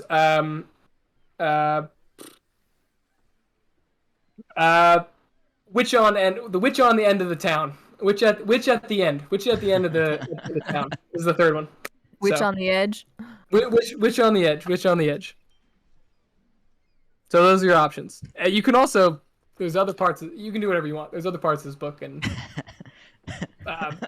I don't know. There's a million things. It's your city too. I'm sure there's other ways to go about doing this. Can I? She's gonna start calling him Forky now. Forky, I'm leaving this choice up to you. Whichever one is closest. Okay, looks like you guys are kind of on the end of town for this Dusty Turkey, and there's the witch on the end of the town is right next Going to the witch. A couple doors down. Which it is. But which are we going to? Yeah, but which? Yes. Which? The witch at the end of town. Which? Oh, Malanta. Before they leave, does Forky ever occasionally try to make jokes? Like he's kind of wants to be funny. I'm doing it right now. He kind of wants to be funny because everyone really thinks Z's really funny, and he tries to put this gruff exterior outside, but actually he wants to be loved too. Hawkus understands my jokes. She sees it. It's a different. I'm telling you, traditional draconic language jokes. It doesn't translate well. They're right. Hilarious in the native speech. I'm sure they are. She puts a little, I don't know why, but I saw her doing this. She puts a little notch underneath the table in like the wood. And maybe there's already a few notches there from the other times they've sat there. Like it's just a little that's cute. tradition. So she just carves a little notch and feels them. And like, hey Z, you wanna tell this kid to forget he ever saw us? Yeah. We'll see if I can put it in so many words. Okay. You see him. He's in the back. He's still kind of hurting. His face kind of hurts him. He's like been ice. You go in the back and he has his face ducked into like a bath of ice water. He's like, that hurt, man. Oh man. She comes up to him. Darling, I'm so sorry. You know my friend. He is a character. And she slides him a little more money and she says, you work so hard and you have so many goals and we just want to support that. Please pay him no mind. The thing is, he's kind of mean to the people he likes. So I would he goes, shh. He says, shh, please stop it there. Oh, I can't do his accent anymore. Oh man, stop, baby, stop. Look, I don't need money, okay? I've been around the world. I've gotten everything. But the one thing I haven't gotten yet, and he steps a little closer, is love. and I know you're the one. I know I've been watching you. I've been watching you for years. I mean, months, weeks. I don't know how long he's worked here. Weeks. He's only been here for like maybe 2 months. Yeah. I've never felt this way before. I've watched you for like 2 weeks. And her eyes get wide. I just think I love you, and I know this is important to you. He like doesn't know how courting works, but like I'll keep it a secret, but you have to go on a date with me tonight. Something clicks inside of her head. She goes, "You're right. There is something between us." Oh, know, I'm glad you think so too. Oh, I and he kind of like do. nervously touches his hair. I do. Here's the thing. I'm a little tied up tonight. I would love to tell you the story of what we get into, because it's going to be a doozy. How about 3 nights from tonight? And that'll give me some time and you some time to really prep ourselves. You know what I'm saying? Have a little retrospection. On your travels, you probably meditated. Is that right? You probably Yeah, read. I've meditated. Yeah, that's a good That's point. right. Yeah, I That's should right. meditate. That's right. I should meditate on this. And I should too. And I can't wait. But to I only share meditate for like 15 minutes. do it 15 minutes each day. That would Huh. come out to a certain amount of time. And I Okay, can't wait to share the story with you. he's gonna make like a how horny check he is, and then let's see what that is. I don't know what that's gonna be. He's gonna make an insight check, I guess, or a constitution check. He's gonna make just a straight constitution, and then you make a persuasion check, and let's see if you can beat his level of horniness. Okay. All Everyone right, so cross he's gonna be. I think he's pretty horny. +3. Oh, dang it. Plus 10. 3. All right. Ooh, he's pretty horny. No, look, I'm going to have to switch I tack. want it. He's like, you can clearly like he's a pretty like rich kid, like gets his way for things. Like but I want to go tonight. So I will say something to somebody if you don't go tonight. Look, I know I'm in love with you, and this cannot wait. And I will use blackmail. I will use blackmail to get you to love me. Tactics. She gets out one of her daggers, and she puts her hand down on the table, and she starts stabbing the dagger between her fingers, doing that thing, where you go quickly between all of them. She's like, "Darling, I just don't know if I'm gonna have the time or the patience tonight." And she keeps stabbing it into like the counter of the coffee table or whatever it is. Some ominous whispers begin to feather through the room that you are standing in, thanks to my thaumaturgy that I cast from over here as I watch this encounter. Make a persuasion check, or intimidation check. Sorry. Me? Or you want to finish? Sorry, you want to finish? I was gonna say here's the thing: the more you push me, the more I'm gonna run away. So you're gonna have to change your tune, dear one. That's awesome. He's a tune.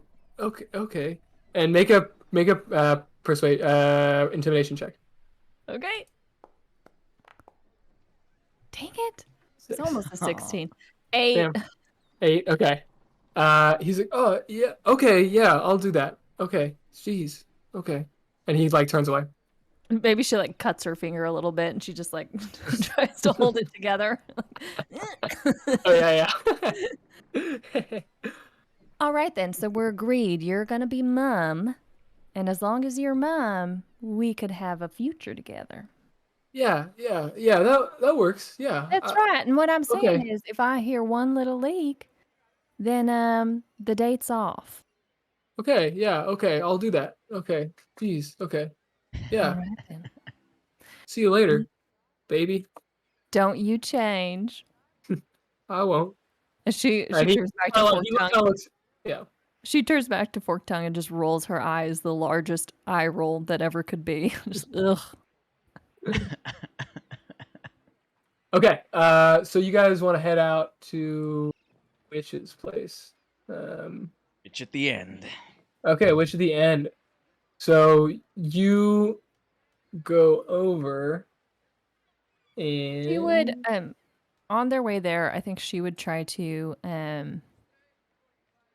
make sure there aren't any like traps or anything around the witch's place. Maybe do a little investigation. Sure, make a what's the trap check? Is it survival or investigation? I forget. So do you remember? I've never done. If you're specifically looking for traps, I usually use investigation, or or perception if you're just looking. Look for the telltale signs, or if you're actively like on your hands and knees, like feeling around, searching, that's investigation. Yeah, she would. I think it's just part of her practice at this point. Anytime they're going somewhere new, she wants to do like an outside overview. So she would be checking closely for any like wires or Mhm. Uh, spots on the walls that seem to separate. Also- Or just real fast, before we left the Dusty Turkey, I stole a glance at the kid in my mirror. Did he look the same? You know what? I'm gonna start rolling for this. yeah, All right, if it's a 20, you don't see him. Like that's just gonna be part of it. Okay, and we'll that'd be keep. amazing. Okay, he looks fine. It was Okay, almost a all right, one. back to the traps. You still see him. You still see him. You Back still see him. to But the when traps. you fucking roll this and it's a 20, yeah, we'll just wanna we'll make add sure some vampire magic in this that I'm place. making sure that pretty much every person we meet, I'm gonna steal a glance. Okay, All right, back cool. to traps. Make Around the witch's an head. investigation check. Okay. As you approach her place. 14. You don't see any traps. Okay. Let's see if I can get this working. Looks all right to me.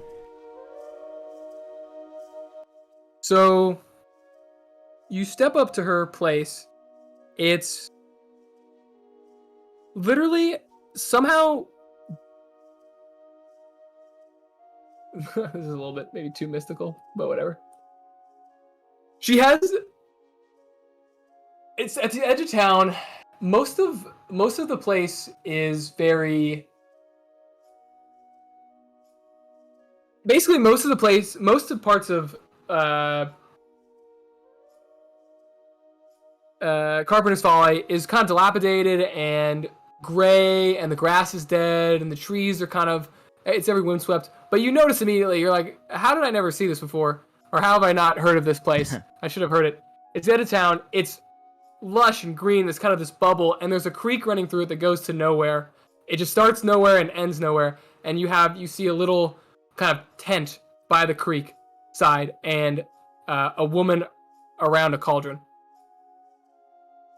I mean, I was expecting as much, but when you see it right in front of you, there it is. Yeah. Is this what most witch abodes look like? It's exactly what I pictured. Okay. Excuse me. Are you Yeah. are you the witch at the end? Yeah, oh, yeah. And you see this woman kind of turn it, like she's been like looking over the cauldron. Oh yes, that's me. Yes, that's witch. Come. We found your name in What would you like? We found your name in the Would you like- classifieds, and we were Would hoping. you like a love potion? I have love potions. Would you like a potion to kill your lover or a love potion? What would you like? Forktongue, I'm afraid she might have some cotton in her ears. Do you have any anti-love potions to give to certain cafe workers? Sure. All the time, actually. Weirdly enough, cafe workers and baristas, the mug baristas, always get a lot of those. Do you have any salve that will remove It's a tattoo? always funny, you see, because they come and buy the love potion, and then the other person comes with the anti-love potion. I don't really know. It's good business. It's good business. Seriously, really. do you have any salve that will rub off a tattoo and remove it? Oh, you are so bad. I wanted this kid. Yeah. Let's see. Yeah, sure. Yeah, I think she has that. Oh, yeah, I have that. Look, I'm a witch. I have a lot of stuff. I guess it wouldn't hurt to have it in our arsenal. I'm a pretty good witch. How much does she want for that? I am totally gonna mess this kid's day up. A silver. 1 silver for the tattoo erase thing. I'm gonna give her 2 silver Okay. because I love this. Whoops, that's nothing. Let's see. Gold 19, silver 18. Well, Oh, wait, no, 8 silver. first things first, we got to find out her name. She's the witch at the end. She's what? No one's ever asked me my name before.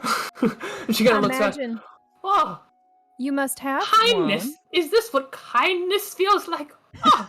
She touches her face. Oh, my face. It feels so good.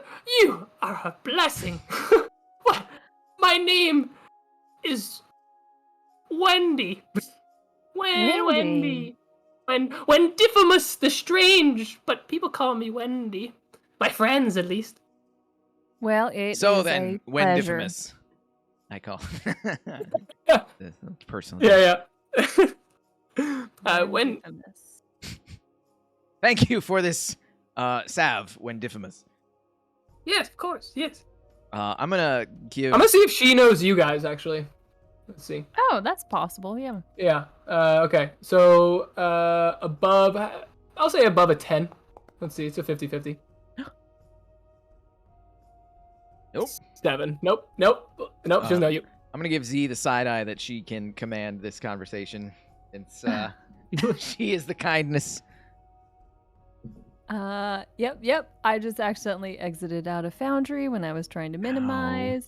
Dare you? Jumping back in. Everything's back in. fine.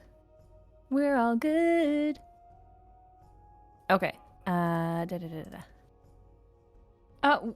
Wendy, if I can call you Wendy. Yes, please. The music we- to my ears. Well, wonderful. We came here because we have some very special watches that have got us just dumbfounded. And we would love you to take a look. There seems to be some sort of glyph that is Okay. locked. Let's see. I'm curious if she knows what's going on.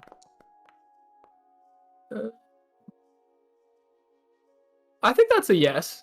I think she's like, okay. I think she knows. Okay. Watches, you say? That's right. Let me see them. Let me see them. Here Come you here. go. We'll give her the one. We'll give her one of the ones with the arcane lock. I'm gonna hold on to the fireball one for now. Okay. I almost I didn't know if we left the fireball one or not, but we have it. I got it. We got them all. Okay. As she investigates the watch, I take a look at her through my mirror. Okay, let's fucking do it. Yeah. All right, again. 20, Give me a 20. Give me a 20. Oh, bummer. Okay. I'm waiting for it. I pocket my mirror. I would like to send a Hawkus just around to just sniff around, and if he finds anything suspicious, whatever that may be, he's got a mind of his own. Sure. Can we say that, because it probably only took a couple days for Z to realize this mirror habit of Forkies? Yeah. So can we say that they've developed a little like nod language where she sees him like pull the mirror out and she'll like just keep her side eye on him until he gives her the nod yes or the nod no, right? Totally.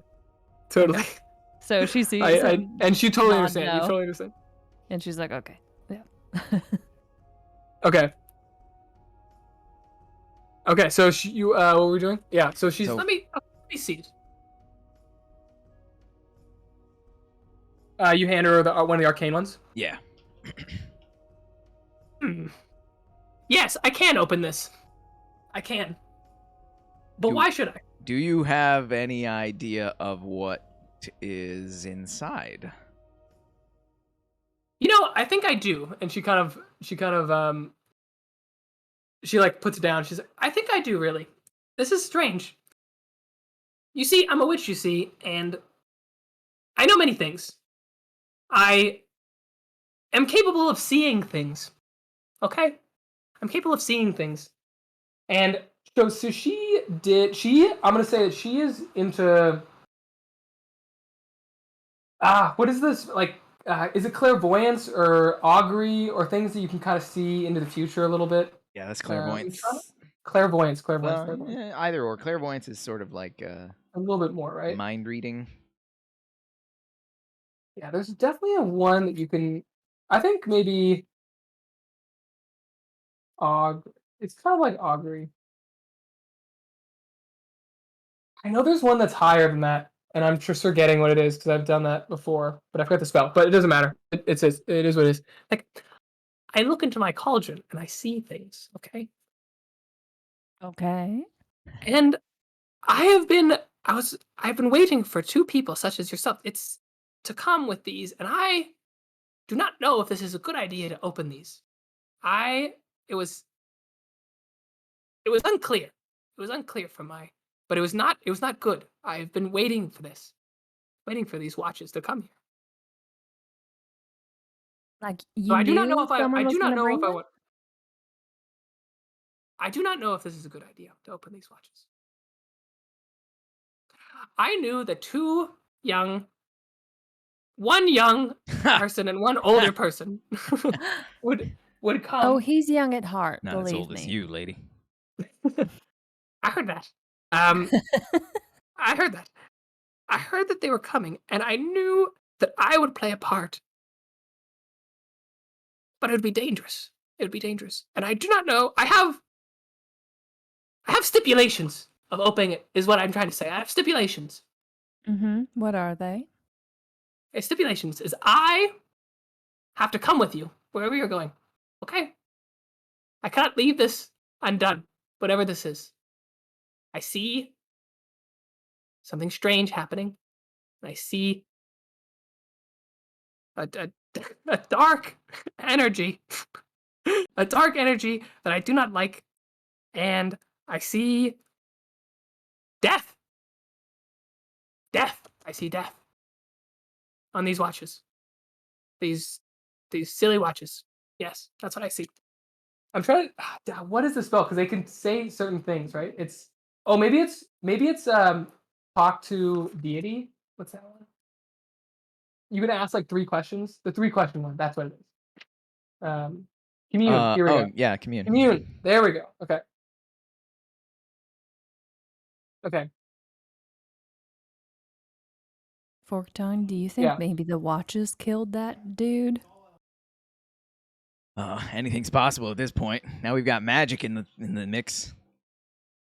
I mean, how much? I will open this, but I must come with you. I have to come with you wherever you go. I cannot be left. I cannot be left. Okay. We hear your Well, terms. yeah, and but That is my turn. we need maybe a moment to talk amongst ourselves. Talk, talk, talk, talk, talk. All right. Wendy, you hold tight. We're just going to step to the side and just make sure that we're both on the same page. You know what I'm saying?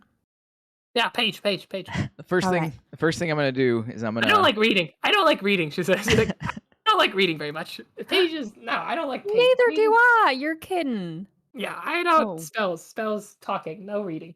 First thing I'm gonna do is I'm gonna call back Hawkus, and I'm gonna have Hawkus just because Hawkus has been a compass for me in the past. He got a good sense of Z's character, and so he's gonna just sniff around and get a sense of this witch. And if Hawkus has any bad vibes coming from her, then it's instant distrust from me.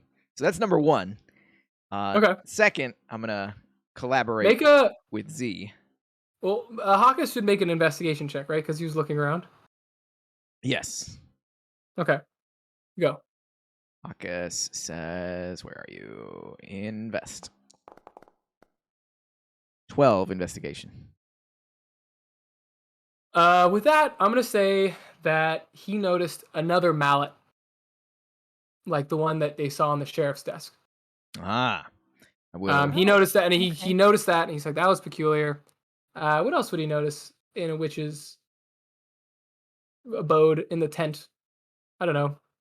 Various dried ingredients, dried newts, coals garlic. Yeah, lots of garlic. Actually, a lot of garlic. A lot of garlic. All right. And Hawkus can bark out that information to me, and I'll commiserate with Arizima. I'll tell her about the mallet. So she's got a mallet as well. What do we make of that? Well, it could mean that she's in communication with the same people who are in communication with the sheriff. Because if he has a mallet on his desk and she has one as well. We don't know if there's any link between the two. Also, we don't really know. I mean, we don't really know. We just don't know. We don't know what the mallets signify. We don't know who might have sent them. For all we know, it could be Lord Emish trying to, like, intimidate them. Or it could be something else completely unrelated. Correct. I also have one. Well, So Forktongue's more about getting vibes from people, mainly through Hawkus, but also he's got a couple tricks up his sleeve. Yeah, sure. Do you guys want to make an insight check or something on her? What I'm curious about, is it so this is like a nature, it's for lack of a better term, it's a bit of a nature preserve inside of the city? Yeah, I'd say that she has, it seems like a magical, like this is not, like she is tinkered with this magically to make this happen. Can I see if any natural beasts have inhabited this area, despite It's her very magic and it's stuff? very small. Like, are there any birds that have nested in these trees she's created? Are there any like squirrels hanging around? Great question. Make a perception check, I guess, or what would it be to find it? Yeah, perception check. 16. Yeah, you notice some birds. Do they look like they've nested here? I'm looking for an animal that has been here for a bit. Totally. Yeah. Nested there. They got some eggs going. All they right. look happy. I would like to use the spell Speak with Animals to ask I love how you these birds if they've seen any weird stuff going on with this witch. Okay. I imagine. Sorry, I keep saying this. This is a pretty small area. So like you guys are kind of. I imagine you guys are kind of just turn your back when we're talking, something like that. So yeah, we like took 2 steps to the side. Yeah, like 2 steps to the side. So you can talk to these birds right in front of her if you want. It's up to if that's what you'd like. I mean, yeah, if the birds are there, I ain't gonna like say, birds, come here. Yeah. But okay. Yeah, I would like to speak with animals. Consume spell slot. Okay. I'm able to comprehend and verbally communicate with beasts for 10 minutes. The knowledge and awareness of many beasts is limited, but at a minimum, they can give me information about nearby locations and monsters, whatever they have perceived or heard within the past day. So yeah, I want to ask these birds what they think of this witch. I just want to get some information about something that has been observing this witch. Have they seen any weirdness? Have they seen her kill anybody? Have they seen her meeting with the same person over and over again? Just whatever I can wrangle out of these birds, if they even have that knowledge. Totally. I think that's such a good question. Let's see what they can remember. Stupid birds. Stupid dumb birds. I think they say bird brains. Bird brains. They say something along the lines like, "Yeah, she's very nice. She has this nice place. She feeds us well. She has people come by from time to time." I want to pull out the photo of Lord Amish and say, "Have you seen this guy here?" Yeah, I've seen that guy there. Oh, that's a good point. Did he seem nice, or did he seem angry, or did he seem loud and mean? What did he seem like? He seemed a little angry. Yeah, he seemed a little angry, honestly. He seemed a little angry. Hmm. I don't know. You remember? And he turns to his wife. He's like, or his wife. His wife. Yeah, angry. Angry's what I would say. Shouting, yelling, not so much, but little things. Birds pick up on these things. He gets angry. This guy gets angry. Shut up. Shut up. Not the egg children. Once they're hatched, I'm out of here. Yeah, exactly. What else can I ask? Wait, okay. Could I ask a quick question? I can't hear any of this, right? No. You can't comprehend what I'm saying. Okay, so I'm just standing there, like, blinking, watching you do this little back and forth with the birds. Like, blink, blink. Okay. What else can I ask these birds? Have you ever seen any faeries around here? Any small little winged fairy creatures? They look like me, but they're really tiny and they got wings.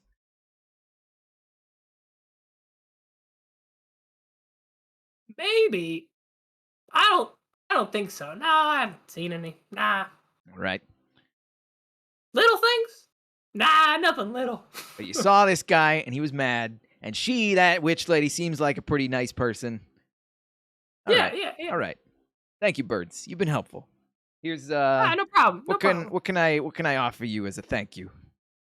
Nothing. no, keep your business. We're in paradise. Well, you were on the Force. I remember you on the Force. You're a good guy. Well, I mean, gosh. I love the idea that the most of the birds of the city actually know you, because you've probably done this before, right? You've probably done this before, so there's probably like a Oh yeah, I mean, understanding if you can, you probably have totally taken advantage of this. Yeah, so you've done this many times, so the birds know you a little bit. Don't worry about it. We know. We remember when you busted those the egg stealers, the egg counterfeiters, dealers. Oh yeah. I don't know why they're counterfeit eggs. Yeah. If you see old Beaky 3, give him my regards. Oh, Beak 3? Okay. All right. Your informant. I will I'll close down that spell. And I'll turn to the witch, and I'll hold up the photo of Lord Emish. All right. Is this guy giving you trouble? Tell me honestly. He looks at the photo. He's like, never seen him. No, I don't know who this man is. The birds have seen him here, lady. You don't have to lie to me. We're on your side here. We're trying to get to the bottom of this and figure out why this guy is having a bad day. We're not here to hurt you. We're just here to bring this guy into justice. You help us, we'll help you. Look, I've heard of this guy. The birds and the witch kind of sound similar. I've heard of this guy, okay? He hasn't been by. The birds are dumb. The birds say they've been by. The birds have no reason to lie. I will believe the birds over you any day. All right, that's fine. You could roll for it, but I'm not going to make you roll. If you don't want to roll to see who's lying, then that's up to you. I 100% trust those birds. Right, you trust those birds. Those birds knew me. You don't know me. They seem kind of dumb, but you never know. So who knows if he saw me? Big things, small things, dumb birds. Dumb birds, but who knows? Who knows? But I have heard of Lord Emish. Obviously, I'm a witch. I know things, okay? And I know he's in town doing something. Look, I think we're on the same side, okay? We want to figure out what Lord Emish is doing. I don't like it. The cauldron, I don't like what the cauldron said, okay? The cauldron tells me stuff. I'm just saying, the birds said you were a nice person and they liked you. You going to tell me I'm wrong about that? No, what did I say? What? Is it possible he was here when you weren't here? Maybe. I don't know. I just think there could be some sort of logical explanation as to why you're saying he wasn't here, but the birds are saying he was. I think the birds are lying. I think the birds, they see anything. That's what I think. But you gotta make a choice. I can unlock. You gotta trust me. Look, you gotta trust me. I'm gonna unlock the stuff and we'll take it. We'll go wherever you want. But I gotta come with you. I got stipulations. This is what it is. Come with us. I just wanted to make sure there that there are two other wizard people in town. All right, you got Darth Magic Raygon, the guy. Okay, he also's got a cauldron. He's probably looking in on these things. And then there's also Willie's fucking wonderful wizards. Willie Wonderful. He's got cauldrons. You got other options, okay? Do what you gotta do. You were the closest, all right? And that's how I make my decisions. We're gonna do this thing. All right, let's do it. Let's open up take her with you. One of these watches. Forktongue, we're actually doing this. We're taking this woman with us. We can run away at any point. Come on, there's no way she can follow us. You know what? That's true. Okay. As long as we're both ready. You go left, I'll go right. She'll never know what hit her. Yeah, let's open up this watch. I love it. I'm gonna knock an arrow on my bow. I'm gonna ready an action. Out of you, Forktongue. I'm gonna stand. I'm gonna stand 50 feet away from the watch, and I'm gonna ready a knock action. If I perceive something as bad comes out of that watch, I'm gonna shoot. Okay. Hawkus is by my side. Actually, Hawkus is halfway between me and the watch. Okay. I have my abilities set up here. Chess pieces. Okay. Cool. So she casts the knock spell. She kind of prances around the clock on the ground, prances around a little bit, and says, "Oh, potato, and she's kind of like jumping up and down and doing little jumping jacks, and eventually it one of them pops open, and a little fairy creature kind of pokes its head up and yawns. Is there any What do we music playing when it opens? Oh my god, I just saw it such as like a music box opening, yeah. I you think it's know? such a good point. Mhm, Let's see, mhm. was this oh no, I got an idea actually. Is that song Like that it plays a traditional Arduin nobility song? Yeah, 1 second. Let's see. I could just see the 2 halves, like, opening up, like, the little Yeah, let's sound, see. and then the fairy, like, blossoms out of it Yeah, exactly. like a flower opening its petals very quickly. Yeah. Ah! See if this little music thing works I got, but we'll see. But yeah, it's wow, that feels so what a nap! And the like little glitters going out, and it like kind of goes around. Z is immediately, like, entranced, like, "Oh my god." And she like kind of starts doing little ballerina stuff, like. I look, I lower my bow and I look at the fairy through the mirror. Oh yeah. Okay, let's roll. Like, she has these Fucking. graceful arm movements and maybe does a little, like, PK. Yeah, exactly. Nope, no No, vampire. I pocket the mirror and I put my arrow back in Um, the quiver. that's better. Oh, nice to be out. Uh, where am I? She looks around. You people! Oh my god! Ah, I what am I know doing here? our ugly mugs must be such a shock, but you are in the town of Carpenter's Folly. You just popped out of a watch, and aren't you the cutest thing that I ever did see? Well, I've heard that one before, but I am. These are all true things, it seems. But but but I am shouldn't be here. What? I don't understand. Last thing I remember, and then she's starting to seek her mind. It's like last thing I remember. Oh, that's right. Oh, that's right. The kidnapping. Oh my god. That's right. Oh, god, the princess. What? Where is she? And she kind of looks around. Ah! Ah! Calm down, Like she calm was like down. asleep before. Just you calm down. We're here to help. We have absolutely no mean intentions. And if you just tell us what happened, maybe we can help you find your princess. I think part of the problem is like fairies are very trusting people, so she's like, "Oh, yes, that's right. I can trust you. Fine." Uh, I don't know. Lord Amish came and he was, I don't know. He's trying to get. Came where? Where were you when he showed up? Wow, I was in the fairy castle of uh glit glit glitteria. So you were at home I was at and home. Yes, I was. you were at home in Glitteria and Lord Emma showed up. And then And he what? and he wanted to sell us watches, and then we need to know we need to know the time. We never have seen time before. We don't even understand time, and it was so interesting. And then suddenly, all of a Oh. sudden, these portals came out, and they sucked us into the watches, and just dreadful thinking about it. I just don't like thinking about it. And then the princess, they got the princess. I remember seeing the princess go into a watch. It's very Oh. scary. So he came by like a salesman with a little grandfather clock for you.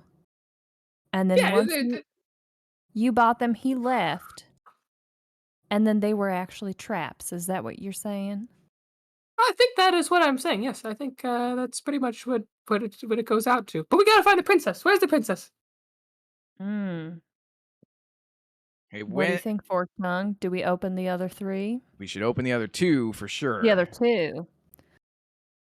Maybe she's in one of those. Hey, Windifera, whatever your name is. We've got 2 more Wendy. watches. You can Wendy. Windifimus, first of all, is her formal name. And we can call you Wendy, right? You're gonna come with us. You're one of the clan now, Yeah, so I'm coming with you guys. Yeah, that's right. Wendy. Um. So. Um. Oh, first of all, fairy friend, do you have a name? Yes, my name is Dinkle. Binkle, it's a pleasure. Hmm. Yes, it is. We're gonna help you find your princess. I promise that. Good. I would like that too. We gotta go find him quickly. Did you happen to see the watch that the princess bought? That's a good point. Let's see. History roll. Oh, No, that's one. Oh boy. No, they all looked. I couldn't tell the difference. Unfortunately, yes. then she might very well. Tell the difference. She might very well be in one of these two. Hey, Windifimus. Well, Let's open we these haven't two thought up. about this. We left 3 watches on the corpse Yeah, we that did. the didn't sheriff we? has. So we may have a bit of a problem. McAllister. I bet Well, I can yes. get them back. Mhm. the evidence room is in the back of the sheriff's office. If he Made put them in the evidence room Many like a a good deposit sheriff. in there myself. But yeah, we should All right. open up these other 2 watches, the 2 that have I the agree. arcane lock on them. Okay. Ooh. Okay. I just Let's had an idea. let's do another one. Well, what's the idea? Same procedure. well- 50 feet away. Hawk is in between. Bow ready.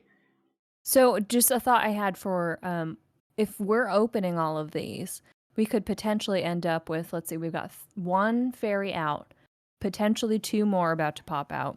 And then once we get the 3 other watches, 1, 2, 3. Okay, so we could potentially have 6 fairies on our hands. Eyewitnesses. And then it's like, what do we do with them? But I imagine that once we get the information we need from them, we want to keep them safe. And especially Forktongue would want to, because he feels a lot of guilt around fairies, right? Birds can watch over them. Also, because we decided that Arizima is from a village nearby that is in the woods, she would know of spots in the woods that would potentially be very safe for fairies to hang out in. Little glens, little meadows that they could hang out in. That would only be like 2 miles away, right? Yeah, I think so.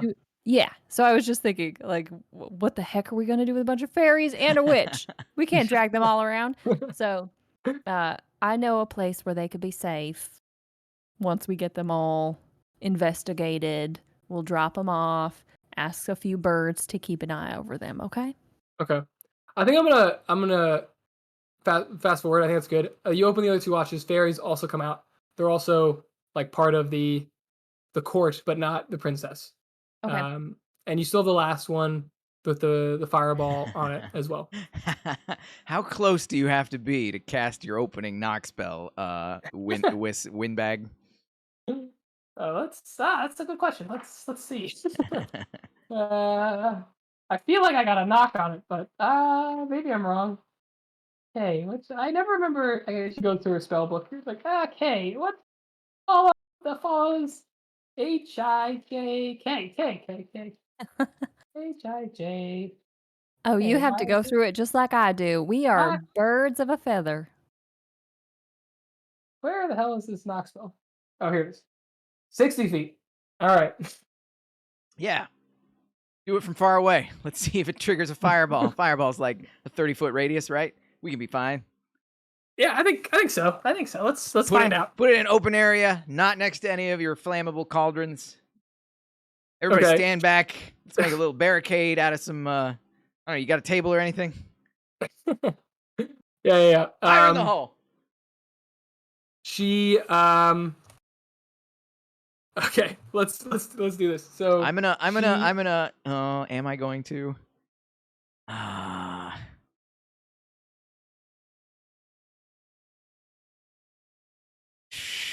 No, I'm not going to. Where am I? Damn it. Am I gonna be smart? Or am I gonna be I'm gonna roll for it. Let's see. 1, I'm gonna do the thing I'm thinking of. 2, I'm not gonna do the thing I'm thinking of. 1. All right, I'm gonna do the thing. So I'm gonna re-summon Hawkus as a fire drake, so he has fire resistance. Okay, cool. All right, so tell me exactly where you're all standing. We just want to we want to cast the knock spell on this watch that apparently has a glyph of fireball on it, We're gonna put the watch just let me explain everything. in an open area, not next to any give me flammable all things. The details. Give me all the details. Possibly in water if it's got enough room. We want to keep the fairies away from it. We want to keep all of us behind a table or some sort of cover. I'm gonna resummon Hawkes as a fire drake so he has fire immunity. Is there like a backyard where there's like a pond or something? Yeah, there is. Yeah, there is a pond. Okay. Amazing. Okay.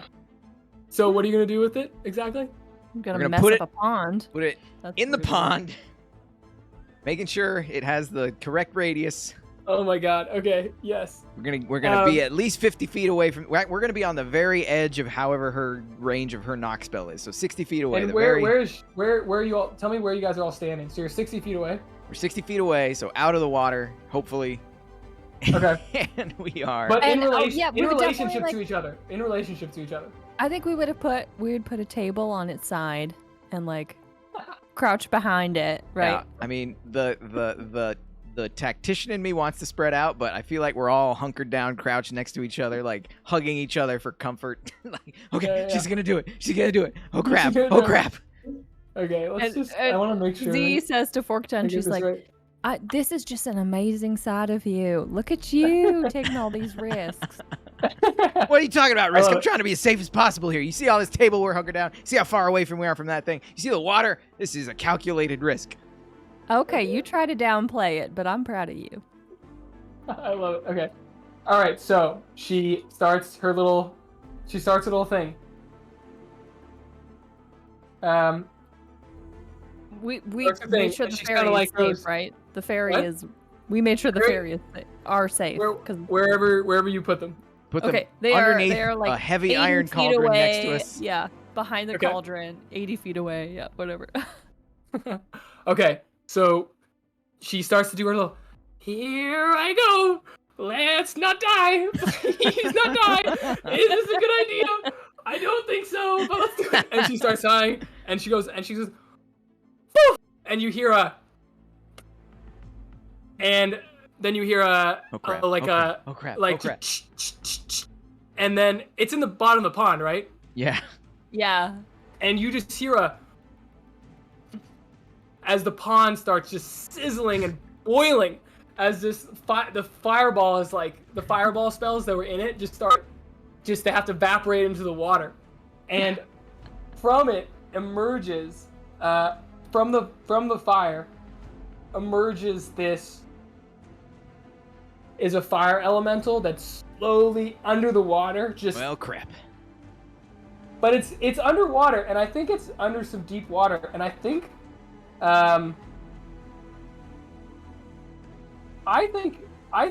honestly. So for every gallon of water splashed on it, it takes 1 cold damage. I'm gonna see how many gallons of water are in this. We're gonna roll a D100. We're gonna see how many gallons of water is in this this thing. Does that make sense? I feel like that makes sense, right? Okay. Oh, well, I feel like I don't know. Yeah. Let's do it. What do you think?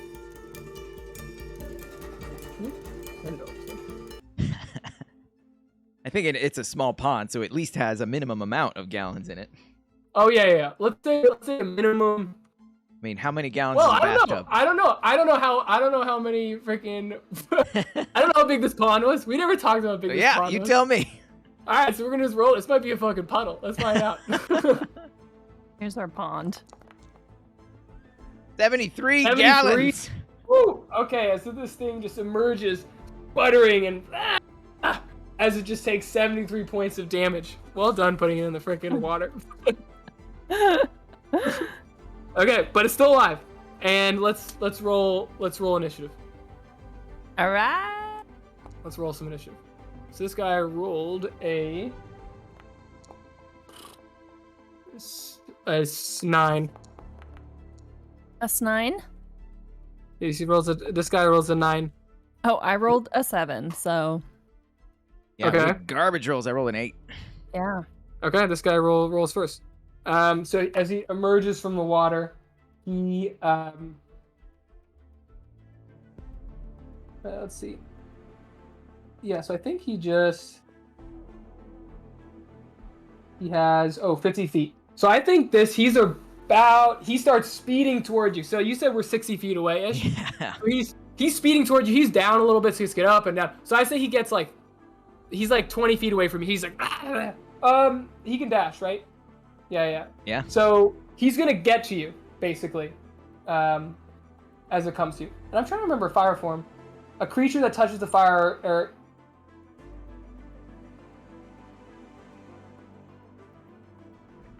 okay. A creature that touches the elemental or hits it with a melee attack within 5 feet takes 10 fire. This time, 1d. Okay, so you all take 1d10. 1d10. Yeah, I think this is it. So you all take 3 points of damage. Everyone in that circle of people. And then the witch is and she starts to run away, and the fairies start running away. And it's you two amongst the fire elemental. And Steve, it's your turn. So it is adjacent to us. Yeah. It's within your, because it dashed to get within you, but it didn't get to attack because nobody gets 2 melee attacks. So I just want to make sure it is adjacent. So if it will take an attack of opportunity if I don't do stuff. Yeah. Great. I'm gonna cast Zephyr Strike as a bonus action. I move like the wind until the spell ends. My movement does not provoke opportunity attacks. And once before the spell ends, I give myself advantage on 1 weapon attack roll on my turn, which will deal extra force damage. And my walking speed increases by 30 feet until the end of that turn. So I'm going to run as far away from this thing as I can. Okay. So I cast Zephyr Strike. My move speed is now 65. So without provoking opportunity attacks, I'm going to walk away from this thing 65 feet away. Nice. Wow, fast as hell. And then I'm going to unload 2 arrows on it. Cool. First arrow is coming in hot with a 26 to hit. Oh, shoot. Yeah. That was arrow. Whatever. Okay, yeah, it hits. Let me actually do this so I actually roll damage. Why is my longbow not working? My longbow is not working for some reason. Give me a second.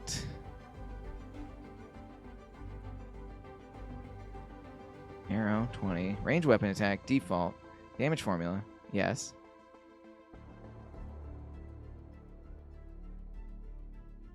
Is it because... What the hell? I have no idea why my longbow is not working. Let me import a new longbow.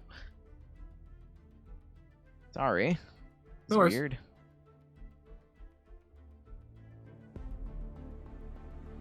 Longbow. There we go. Weird. So the damage on that longbow is 8 piercing damage. Okay. Plus the Zephyr Strike's extra attack deals 1d8 force damage, which was 6. So 8 piercing and then 6 force for the first arrow. Okay. And then second longbow attack.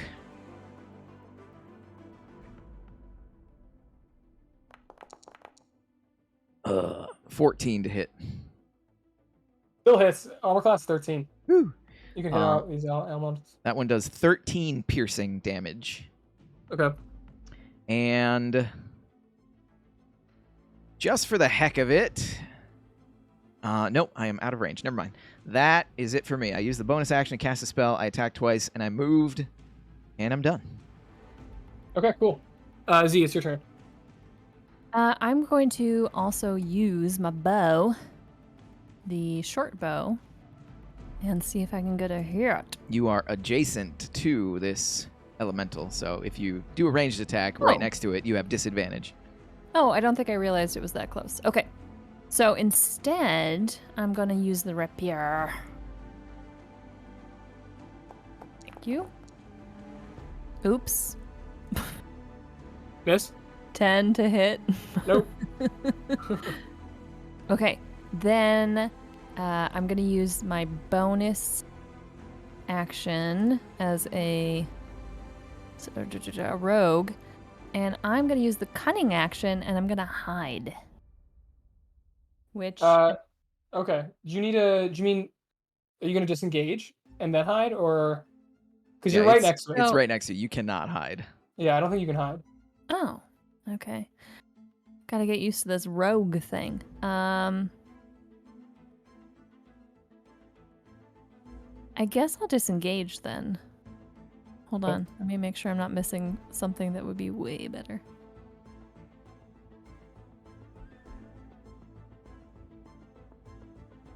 No.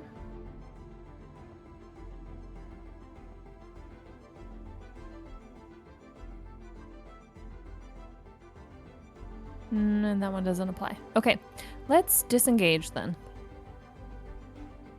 Okay, cool. So you disengage. And then you go 30 feet, I guess? Yep. 35. I'm going to move my full distance so I can start using my bow. Okay, cool. Burp, burp. So do you attack then? Oh, no, you use your rapier. Yeah, that's okay. it. So that would be end turn. Okay. Also, thanks for drawing a little battle map. Or are you guys trying to do a little battle map thing? Sorry, I'm so bad at figuring that out. I was just filling my time listening. I just felt like drawing. Yeah, those are great. I love those. Okay. Do you run in the same direction as Forky did? I don't know which direction he ran. All good. No, I think I would take a different... I think that would be the smarter move, is to have multiple directions so that the elemental cannot focus on both of us at the same time. Sure. Okay, so then it turns... so you run away, and now it's his turn, and it's going to run up to you, and it is going to hit you twice, and it's also going to take a d10 of fire damage. So d10 fire damage first to you, Z. Because it can actually catch you. So 2 there as you enter its space again, and then it's going to take 2 melee attacks as its kind of vortex of hands kind of descend over your head. And it's going to take 2. Wow, low. 11 and 12. No hit. No hits. As it tries to descend, it's like vortex hands, flame try to descend down upon you, and as it crushes down, you kind of like roll to the side and it lands on the ground. Okay. Stop, drop, and roll. Steve, it's you. Yeah, exactly. Exactly. All right. If I've got room, I'm gonna move further back. Yeah, move. So what? 60. Yeah, 65 is where I was. 70, 80, 95. So I'm 100 feet away from this thing. I'm going to unload 2 more arrows. Just trying to put it down as fast as possible, even though my arrows are probably just passing right through. But damage is damage. All right, it's having trouble with the ammunition. That's what's going on. So nuts to the ammunition. Forget about you. Longbow arrow number 1 is 27 to hit and 13 piercing damage. Okay. Second arrow, 18 to hit, 7 piercing damage. Dang. So you did 13 and then 7? Correct. Okay. As you can kind of see this thing start to like your arrows are kind of creating a breeze, and the breeze is kind of dissipating. It's very small. It's very small now, and it's just kind of getting they're passing right through, but they're kind of dissipating it a little bit as it looks like it's a much smaller fire than it was when you first saw it. Okay, Z, it is your turn.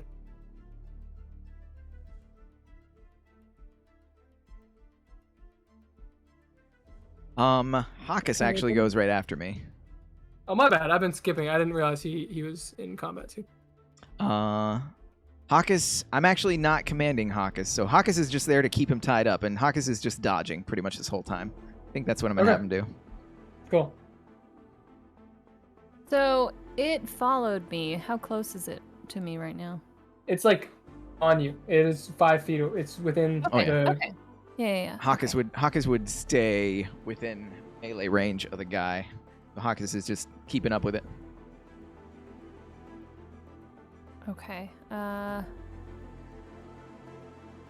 I can't use that. I'm gonna go ahead and try one of these days. I'm gonna hit something with a rapier. She's gonna try that again. Yeah, go do it. There you go. Hey, 21 to hit. Nice. Would you like to apply your sneak attack damage to this hit because Hawkus is within 5 feet of the creature? So that is what I was just looking at. I can use it even though I am also within 5 feet? Sneak attack is if you have advantage on the attack or if an ally of yours is within 5 feet of the creature. Doesn't matter what kind of attack you do. Okay, if another enemy of the target is within 5 feet... Since okay, Hawkus is on him like glue, I Hawkus added... It doesn't matter that I am also within 5 feet. No. Is what you're saying. So even though like it was attacking me and I'm right here, I can still use sneak attack because Hawkus is potentially drawing its focus? Correct. Okay. Hawkus is making some sort of distraction, allowing you to get some sort of opening and allowing you to add sneak attack damage. Burp. Damage is damage. 6 plus 7. Hey, 6, yeah. 13 total piercing damage from Arizima. And as you kind of... how do you want to kill it? You guys killed it, hurt so much with the pond. Yeah. How do you... Z, it's up to you. How do you want to kill it? If this is with the rapier, then... Ooh, that's not nice, the first image I had in my head. I'm just... Okay. Steve, you brought it up before. Writing a Z into the name, or into the body, right? So I don't want to do that. I don't want to do that. But it's making me think copyright infringement. El Zorro. The Mask of Zorro, yes. So I'm thinking this is a very like splashy move. So it just its skin and flesh falls off of it like ribbons. It's made of fire. It's a fire elemental. Yeah. It is just a living fire. Right. So whatever the interpretation of that is, like she would be like slashing at it. And if that's actually making purchase, then something needs to happen where like there's glowing ribbons of light on it or something. Yeah, I think I see. Like you kind of, it's a small flame. You're kind of pulling out these parts of the flame into ribbons around it as you kind of move so fast that it just, all the parts of the flame get pushed out to the side in like little streaks and then it just dissipates. Yeah, I guess so. I mean, I guess that's not as gross as I was originally imagining, but it gets like filleted into fiery ribbons. Nice. Yeah? Yeah, no, totally. I think that's sick. And I'm all about it. If this were a flesh-based creature, it would be so gross. Good thing. Well, I guess Steve, you like the horror stuff, right? We should add a little flesh there. We'll get it there eventually. So you finished combat, and this was some because lava. You guys Can we say some like molten lava drops onto the ground, like drips? Sure, I love it. Yeah, I don't know. Molten lava is just spewing out and burning the ground. Yeah, totally. Thanks for all your help, witch. Gonna say this is gonna be a great partnership. I can already tell.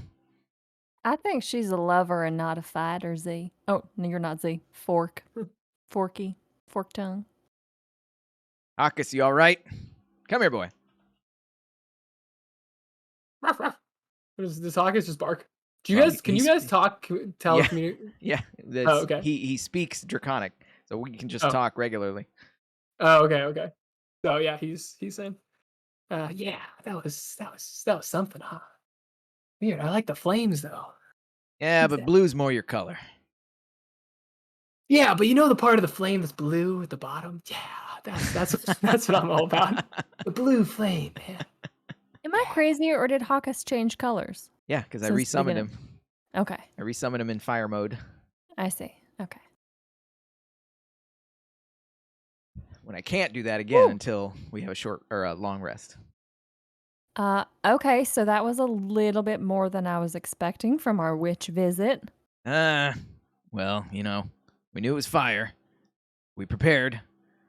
We actually used our heads for once. I know. I'm just saying everything. The fairies and the watches and the witch wanted to come along with us. Like, we have a full plate. Now we need to track down the source. Are we going to get the watches from the sheriff, or are we going to try and get to the source? Can I help you guys out a little bit? Yes. Yes. Go check the watch that you just opened. Don't forget about that watch. That was important. So would it still be in the pond? It would be in the water. Yeah. Okay. Akis, fetch. Yes. Z already jumped into the water. Yeah. Z took like a total like sidelong dive and was like Also, fighting with just saying, Yeah. Murgs, if you put NPCs in, the witch totally could have just gotten the watch. What? No. Z's going for it. Oh. I think Z got it. Z got it. The witch is still like, I'm not good in combat, but I still want to come. It's very important that I come. Hopefully you have some knowledge, but she pops her head out of the water. I got it. It's right here. Yeah, so in the watch, that watch was it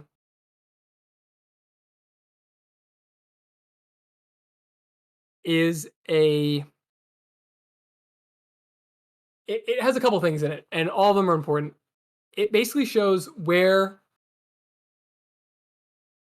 this was the watch that the guy was supposed to take to the ship that's helping the Emish and the faeries escape.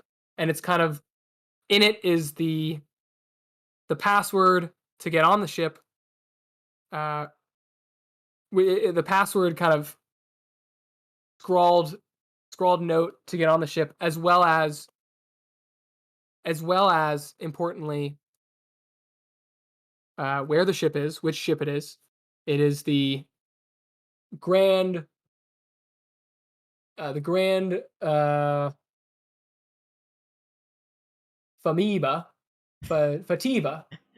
Fatata, Ventata. I like Ventata. The Grand Ventata is the ship that they're taking, and that is where that they're supposed to take. And then it also kind of says where Lord Emish is staying. And so it kind of gives you the lay. It basically has all like the documents you need to pull off this heist. Is this like microfilm documents, or is it just like unfolding into a gigantic? Yeah, you need a magnifying glass to read this. One. Yeah, we used my magnifying glass and we unrolled this parchment and read it all. Hey, guys, I unfortunately got to take another bathroom break. Sorry, I was trying to wait for that one. No, totally, me too. But I will be right too. Quick break. We're like bathroom break in sync. I'll be back.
And Steve's back. All right, me too. Higher elementals. Dangerous, dangerous. Always popping up. Mm-hmm.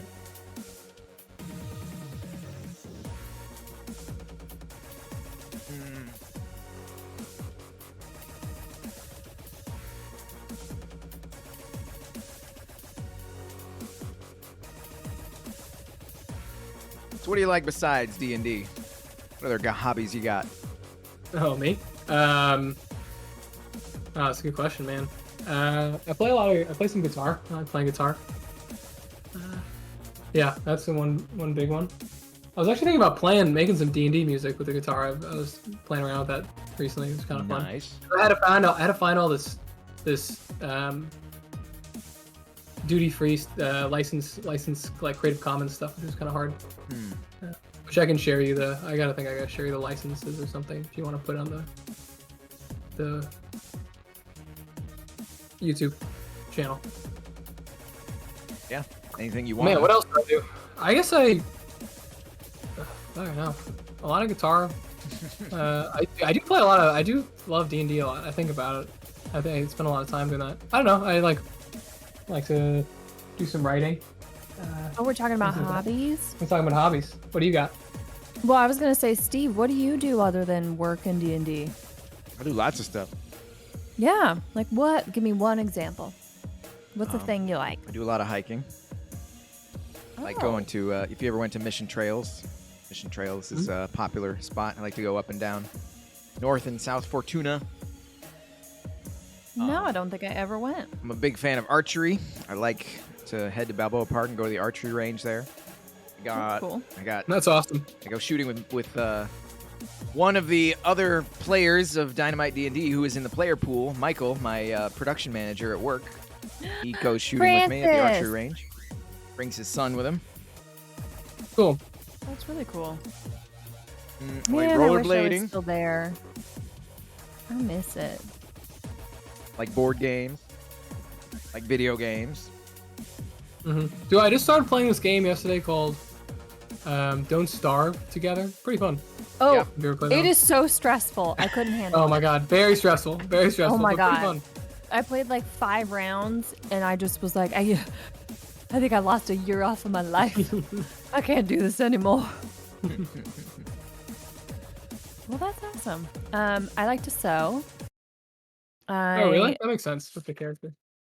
You know, I've never added it to a character's background before. But I thought, it's nice to have some things that I actually know about so that if it comes up, I have some sort of actual background. But I just made myself a apron out of an old curtain that I got for free from someone I don't know off of Buy Nothing.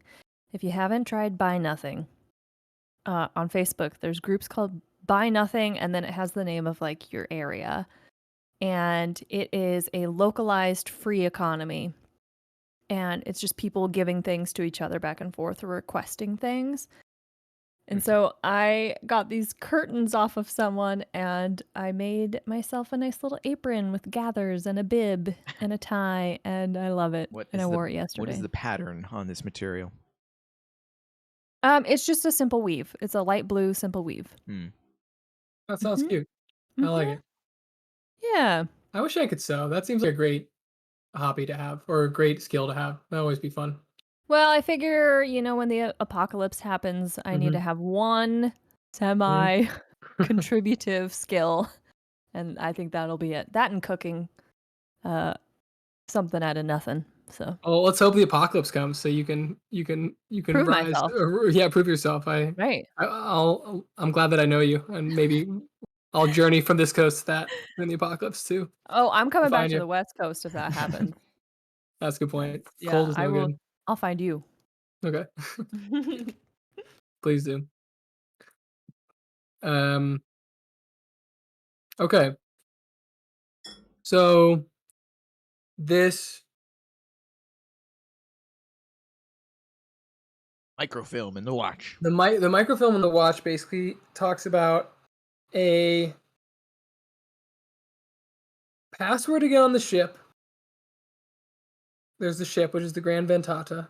Mm-hmm. And then, What's the password? Can we read it? ooh, um, ooh, oh my God, what would the password be? It would be It would something be like, maybe a phrase. ooh, no, good point. It's the, uh, the password is fairies fire. Fairies fire will reveal man's desire. Oh, okay. I like that. Fairies fire reveals man's desire. Yeah.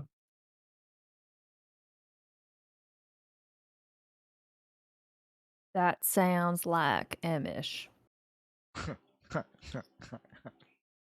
Also Okay. sounds like your friend at the cafe, to be honest. How do I find these people? So there's the boat that is in dock, and then I think it also talks about his uh his his hideout in the city. It explains where it is, which I'm trying to think of parts of the city we just talked about really the botanical gardens, and it's I will say that the hideout's back at the botanical gardens. That's where this guy was trying to run to originally. Okay, So that makes sense. it's underground in the botanical gardens. Never did figure out what killed that guy. Mm-mm. Well, with this information, I think it definitely was not us.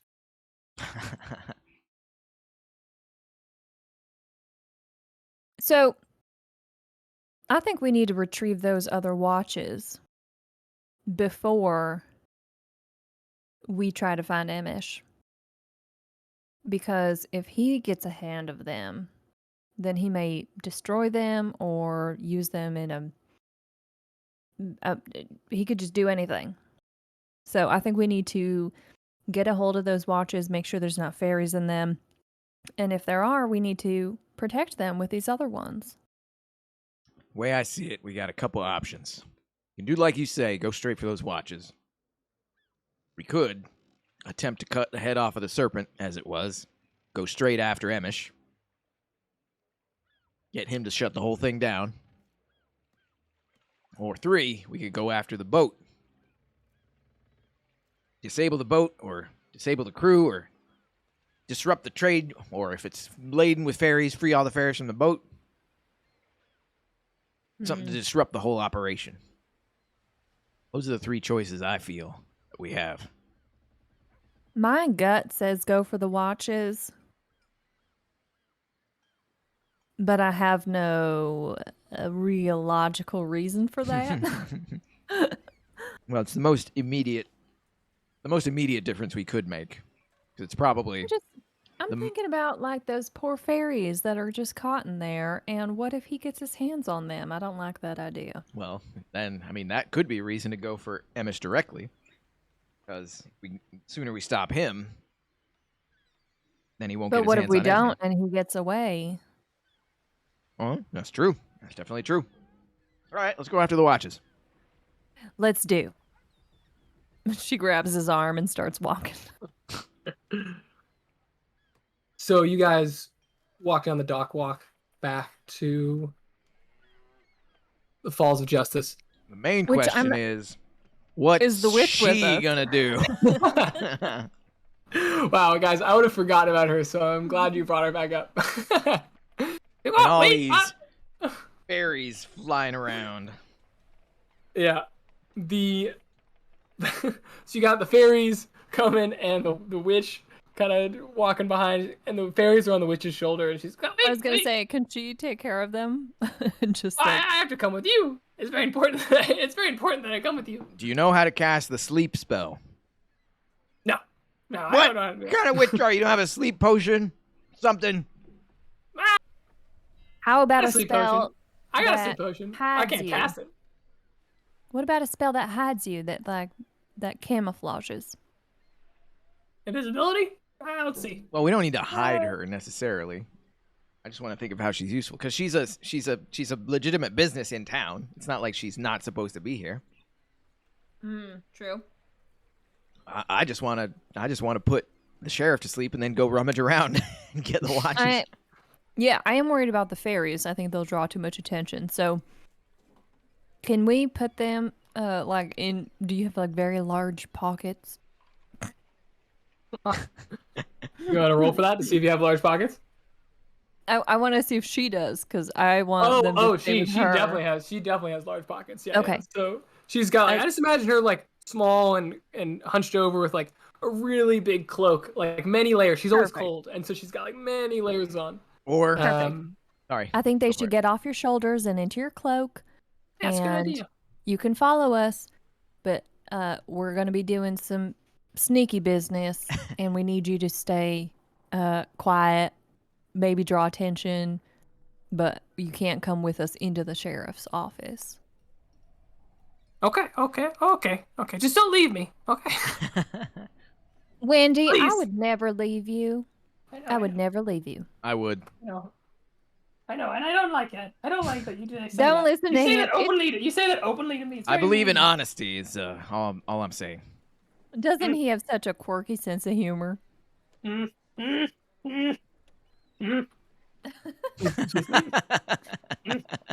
He's starting to sound like Tina from Bob's Burgers. Yeah. Okay.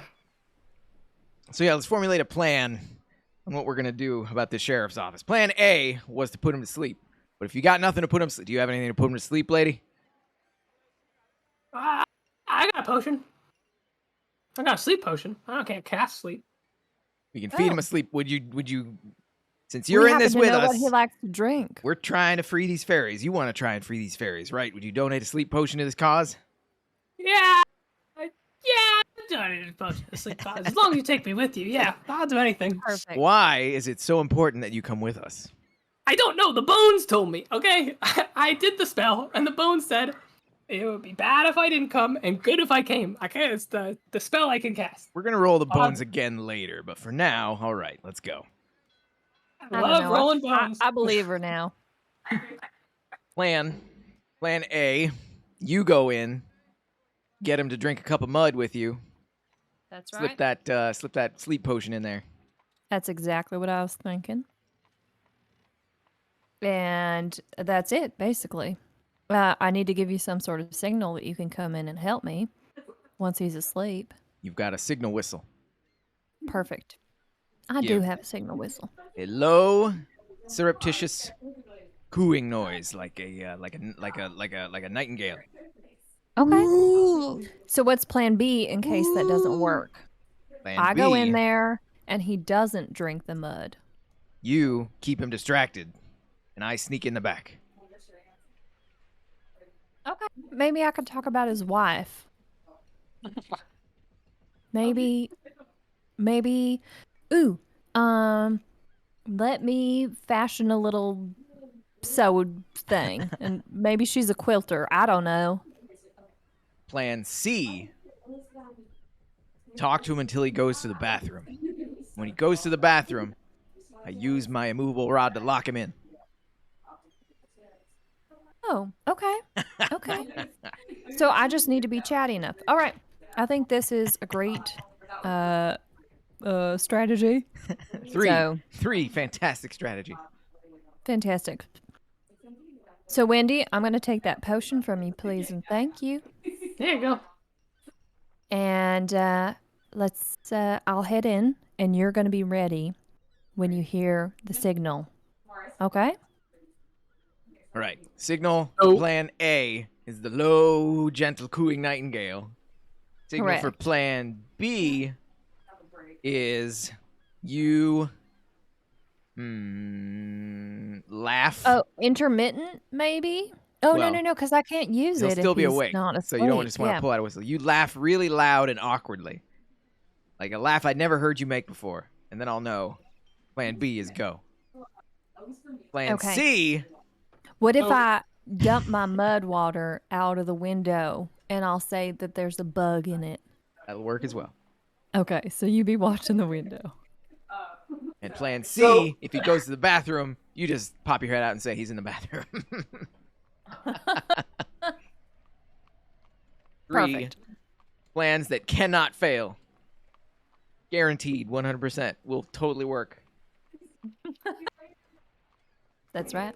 You want me to check with my little thing? I can do the bones. You I check with the bones A to see if you got time to check the bones. Check to see if they say that you can go only home. cast the bone spell like I don't know, like 3 or 4 times. But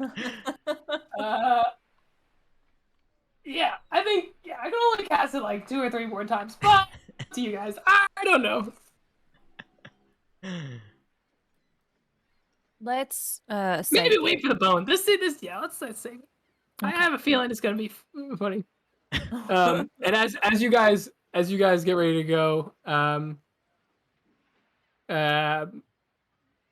yeah. So you guys ready to go in? So once. Yeah, the doors is in front of you. I just walk in. All right, I'm off to the side, waiting for a signal. Knock, knock, sheriff. Who is it? I don't got time. I gotta work on getting this headache to go away. Damn, that was one hell of a blow. And he's like bent over with an ice pack on his face. What happened to you? That man you brought home, he was not dead. He What? sprung up. He sprung up like 30 minutes after you left, and he sprung up, punched me in the face right here. You can see it right here, and then just ran out the door. Well, I am in shock. You saw him just as we did. He wasn't dead? I don't know. You guys are all bad at your jobs, and I don't know. Now I got a headache. It's not good. Oh my God, I am so sorry. If we had known, I never would have left him with you. Oh my God, that is crazy. And now No, that like, legitimately, I don't understand.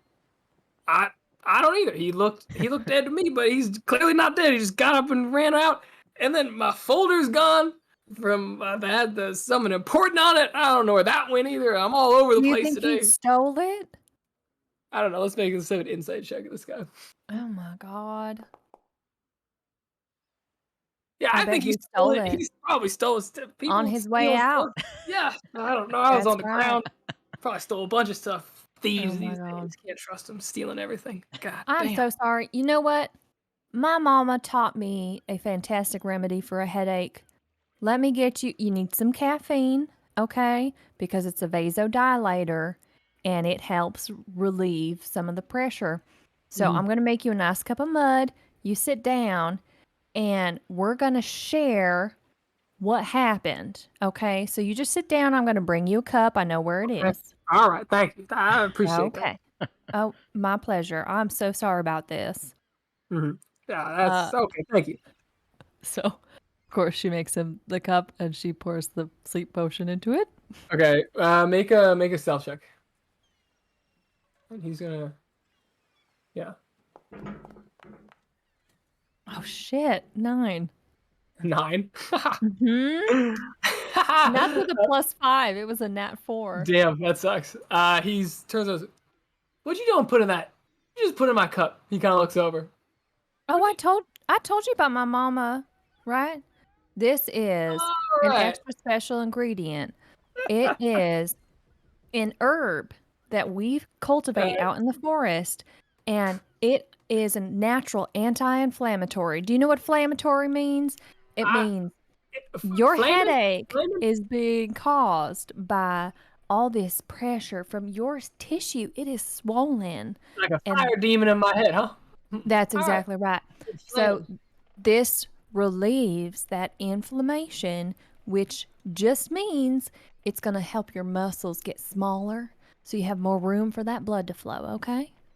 All right, make a deception check at advantage. He's gonna make an insight check. Okay. Ooh, low. Okay, I don't think he figures it out.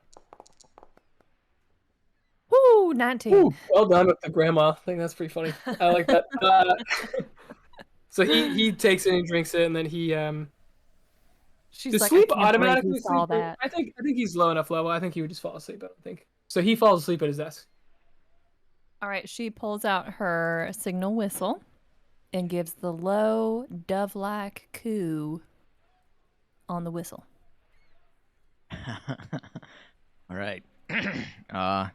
Windifera, you wait here. Hawkus is gonna keep you company. I'm coming. I gotta come. I You want to go. said you were gonna wait outside. I did not say that. I said You I could roll the said bones. you were gonna wait outside. I know you guys are trying to leave me. You I will not be looked- left. You looked Z dead in the eye and said you were gonna wait outside. Did I say that? You did. History check. History check on her part. I don't know if she remembers that. I don't remember it. Oh. 2. I didn't say that, and she just runs in. It's like, I don't care about you. It's just, you're ridiculous. And she like walks in. Damn it. I don't care. And then she immediately goes to the back. She's been here before. She is McAllister, too idiot. old for this. Son of an owlbear. And so she like kind of comes in. She's just rummaging through the back. Keep it down. Mash. Yeah. I wasn't listening into Z's conversation, so I have no idea what transpired, so I'm just gonna search for the watches. I am yeah. Okay, I come think- on in. Let's go. I think I'm gonna put the folder of important information back on his desk. It's shuffled around somewhere, hard to find. That's funny. Like we'll I put love it that. underneath a few other papers. Yeah. Mhm. And then I'll go look for these watches if they're even here, which Make an investigation check. investigation comes up. 3. 3. You do not find really anything in the back. It is just full of the random, normal baloney that is in, confiscated bows, confiscated swords, confiscated. Ooh, this there's a and bologna that. sandwich here. I'm gonna take this. He owes me. There's a baloney Forktongue, did sandwich. you find anything? I haven't found anything. It's all just nonsense, confiscated contraband. I don't see any watches. Why aren't the watches here? I would like to start moving. If there's any are there piles of things or searching for any hidden doors? Ooh, Wait, make a- you knew Yeah. though. Forktongue knows where the what the confiscated room is, the evidence room, right? Sure he Yeah. would. Yeah. I That's think what he we're looking knew- for. he knows. Where we are. That's what we're searching for. Make an investigation check. You're trying to find something secret. Investigation. 5. Nothing. You guys don't find anything. Wow. It doesn't seem like this has been very fruitful. Sorry, guys. It's the roll of the die. Is Guys. the chime still here? The Oh, mallet? that's a good point. the chime That is mallet? definitely still on the table. Yeah, it's still on the table. All right. I That's would a really like good point. I would like to let Hawkus smell it and say, "Remember this scent, Hawkus, if you can." That's awesome. Yeah. Yeah. Okay. Yeah, you see the mallet. Yeah, Hawkus, remember And this you scent. also see that the mallet is green, a dark green color. Dark green colored mallet. Does my memory banks remind me if the Yeah, mallet that was, or did Hawkus was the one who saw it? Does Hawkus know if it's the same color as the one that he saw in the witch's place? Oh, good point.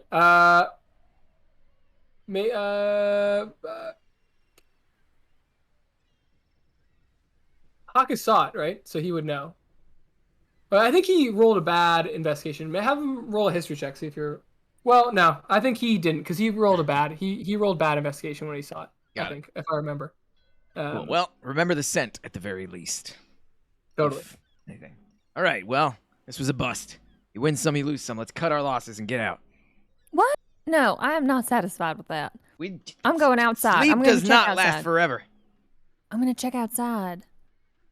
You check outside. I'm gonna go look for my exit strategy. He's you going to be go- asleep for a while longer.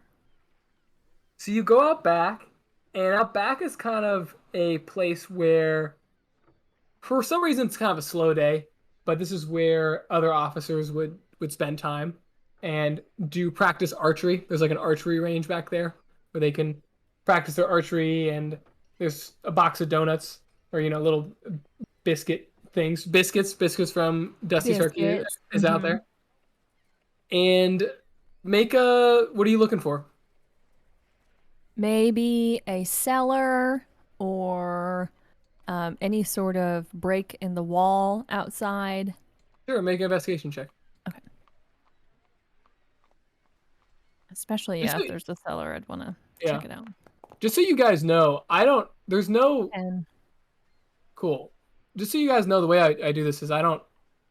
Like, if you roll well, you'll find something. So it just is not, and it's not like it's pivotal to the story in any way. It just it'll come. We'll make it up when it comes. So, but with 10, I don't think you find like a cellar or anything like that.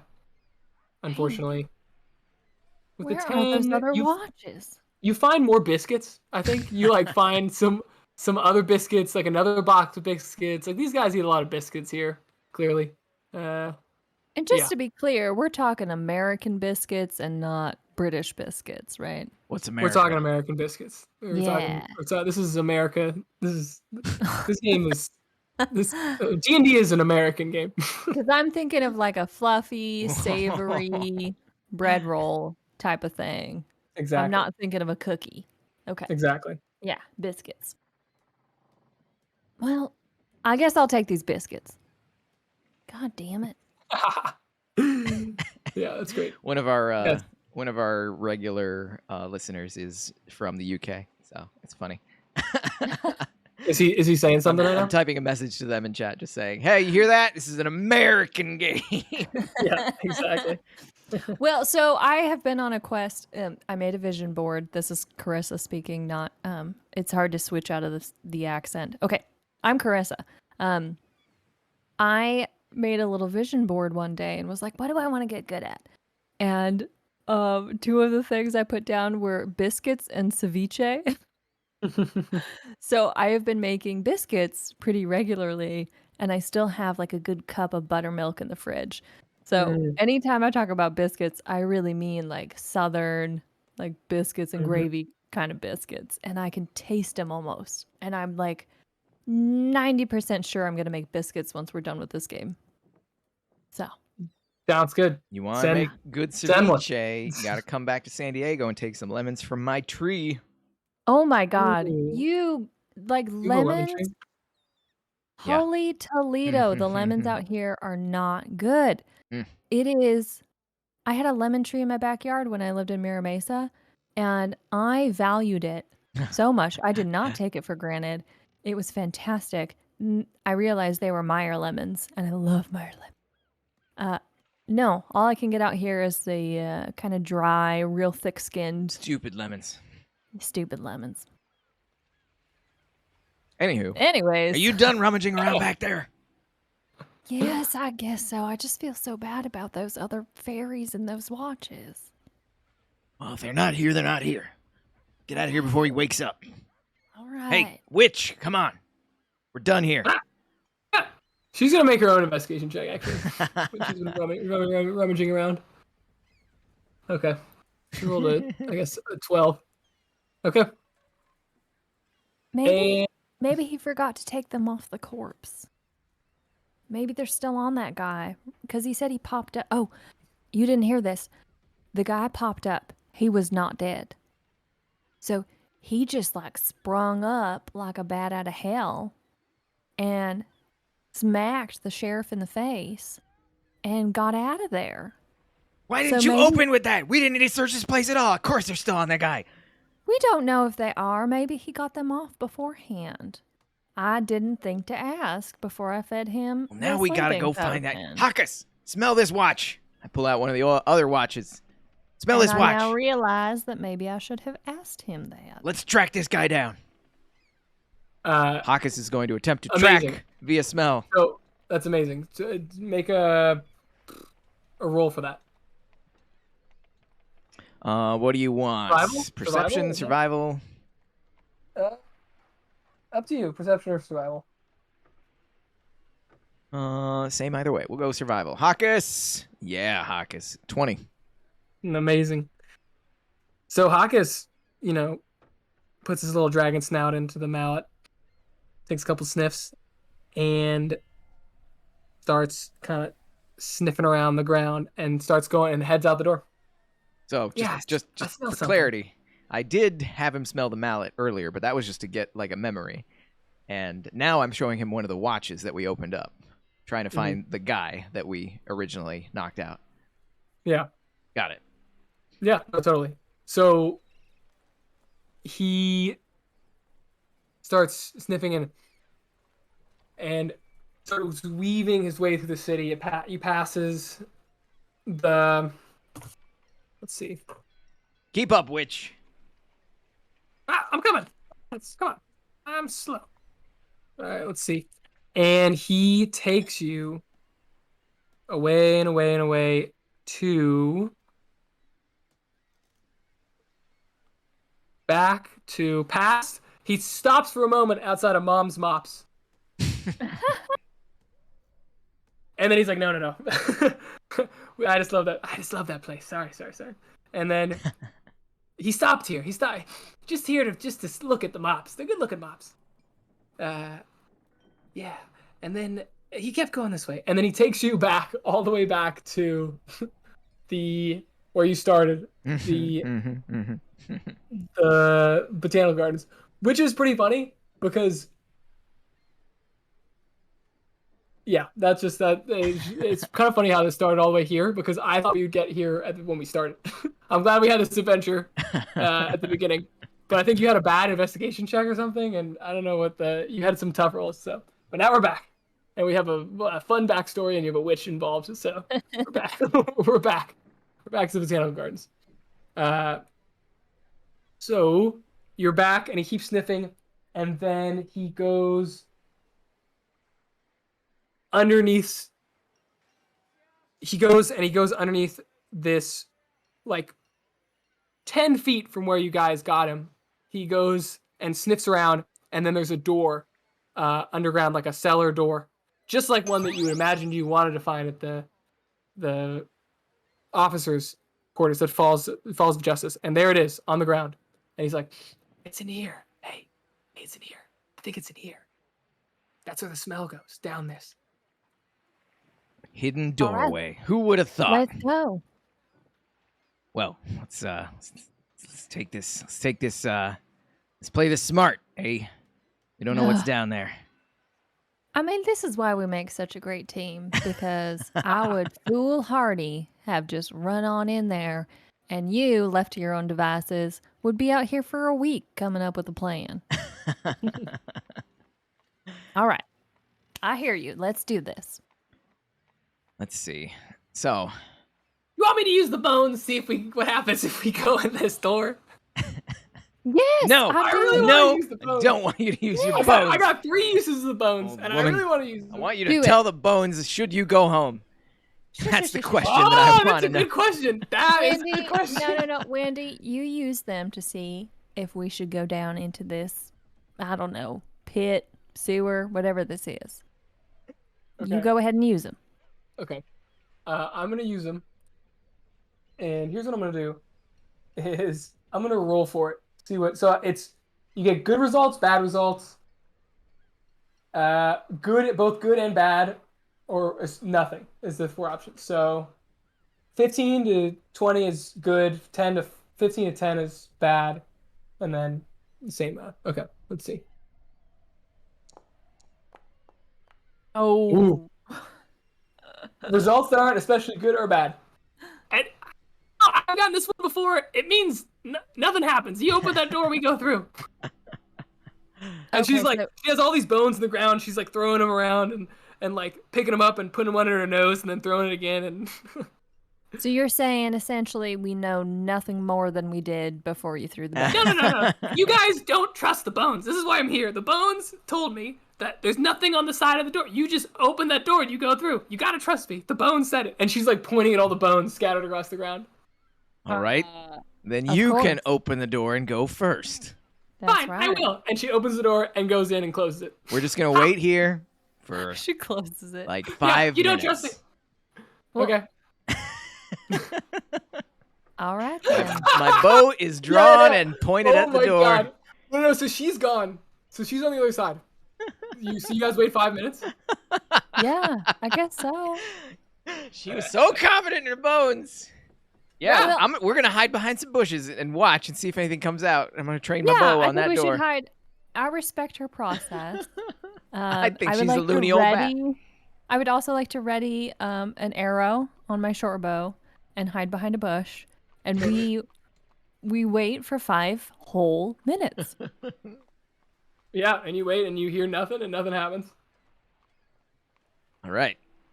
All We right. will reapproach the Move door. in. We will gently open it, keeping out of the way of whatever might spring out. And we open the door.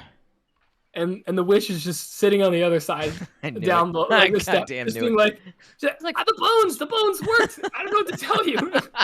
There's nothing on the other side of the door. Yeah. It's how the She's bones doing work. some finger knitting with like a spool of Yeah. yarn that was in her It's pocket. on the other side of the Yeah. door, but down the hallway. That's where things get bad.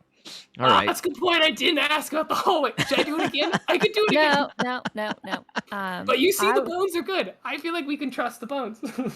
I agree, and we better save those other attempts for further on down the road, don't you think?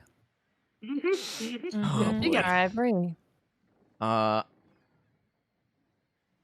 One of us should scout ahead. You know what? I think that should be me. I think maybe I should be the one to scout ahead. So never having played a rogue before, is there any like formal way to scout ahead? Because so in choosing rogue, I chose scout as sort of the subcategory, which is not part of the player's handbook, but is an extension. And it It's, doesn't give me any instructions as to how to use it. The scout just gives you all your like abilities, like it's mostly a combat thing. Like you get your skirmisher. Right.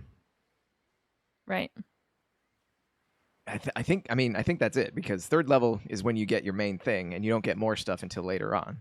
So scout means you're harder to hit in combat. Right. And So also I guess in this case, I would just like to go ahead slowly and investigate for any traps, any loose stones, if you will. Okay. Make an investigation check. Are you gonna wait stealth and then investigation? Make stealth and then investigation.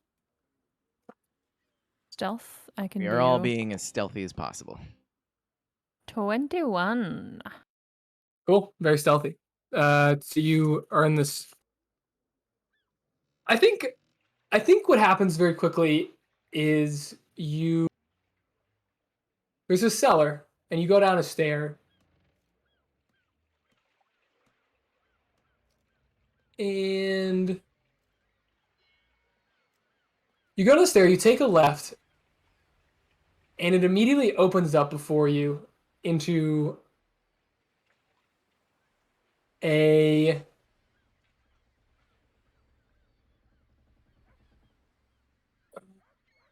kind of a library, honestly. There are books on all the walls and scrolls laid out across a table. There are various clocks on the walls from different times in history. And yeah, I think that's the first thing you notice. It just kind of dead ends on this library.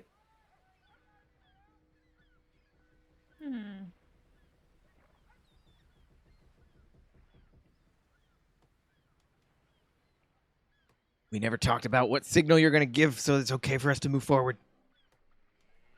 I say, yoo-hoo, over here. Look up here, look up here, look up here. Look up here. No, she would just use the whistle again. That dove sort of coo on the whistle. We move up, and this library seems to There we be go. a dead Signal end. whistle. Seems to be a dead end. Hawkus, can you smell? Can you trace the smell anywhere? Yeah, so he keeps smelling, and Z just starts pulling books off the shelves and putting them back. he looking for like a thing. Yep. He sniffs around until he gets to the grandfather clock at the edge, and he kind of sniffs it and he runs up the side. I think it ends here, this clock. Seems like we got a clock fanatic on our hands. I think there's a name for that. I just can't remember what it is. Yeah, crazy. All right. Well, let's take a look at this clock. Maybe it slides to the side. Maybe it You can take a look at the turns clock. like a door. I'm going to look Are there any- around the room for any other clues. Cool. So, yeah, make a... 15, looking for clues. Any scraps of paper that might have something written on them. Anything that looks like it's out of order. If there's some sort of sorting system to the books that something might catch my eye. If there's any Yeah, I think shoe there is... polish on the baseboards. There's definitely a sorting system for the books. It's all about fairy dust. Freaking All of them are fairy about dust. various ways of using fairy dust over time. Every single book. Every book. This is like a trove of fairy dust information. And there's also various spell scrolls, things you recognize, obviously, like Fairies Fire, and with there's a couple other ones. But there are... You said there's one that there's says something about one. Fairies Fire? Yeah, there's one about Fairy Fire. I'm going to pull that one off the shelf. Yeah, you can take a look at that one. It comes off. I'm going to be looking for any sort of hinges on this clock or breaks along the sides, anything like that. Anything that I'm going to push, if it has any sort of ornamental design, I'm going to push on all the like pieces to see if any of them is a button. What was that password they said? Fairies Fire reveals man's desire. Boom! And you say that, and then the you say that, and the clock just and starts like spinning and spinning and spinning and spinning and spinning, and then the doors open up, and just you get sucked into this portal. Boy, we're in click clock. Well, shoot, what's the Super Mario 64 level? TikTok clock. We're in TikTok clock now, everybody. What's that one about? How does that work? That's a Super Mario 64 level where you're inside a giant clock, and it's one of the worst levels. It's all about platforming and falling down to your death. Oh my God, what happens next, guys? Oh. I don't know. Okay. So if this is because of, I mean, here's what I imagine. I was just thinking about this. So Lord Emish, he is a human history fanatic. And by that, I mean, he believes humans are superior. And he's trying to create a collection of artifacts in order to bolster this idea. And he may be into some human lore about them having these like superior sources of energy or knowledge. So in that quest, he may hire people like he did me to do things for him. So this dude that was running from us who had the fairies, why would Lord Emish be so interested in these fairies? So that's really the question. He hired some outside dude who was able to capture fairies into clocks because he wants to prove that humans are superior. So that's kind of like the crux of it. And we need to figure out, what does this have that would further his goal? Yeah.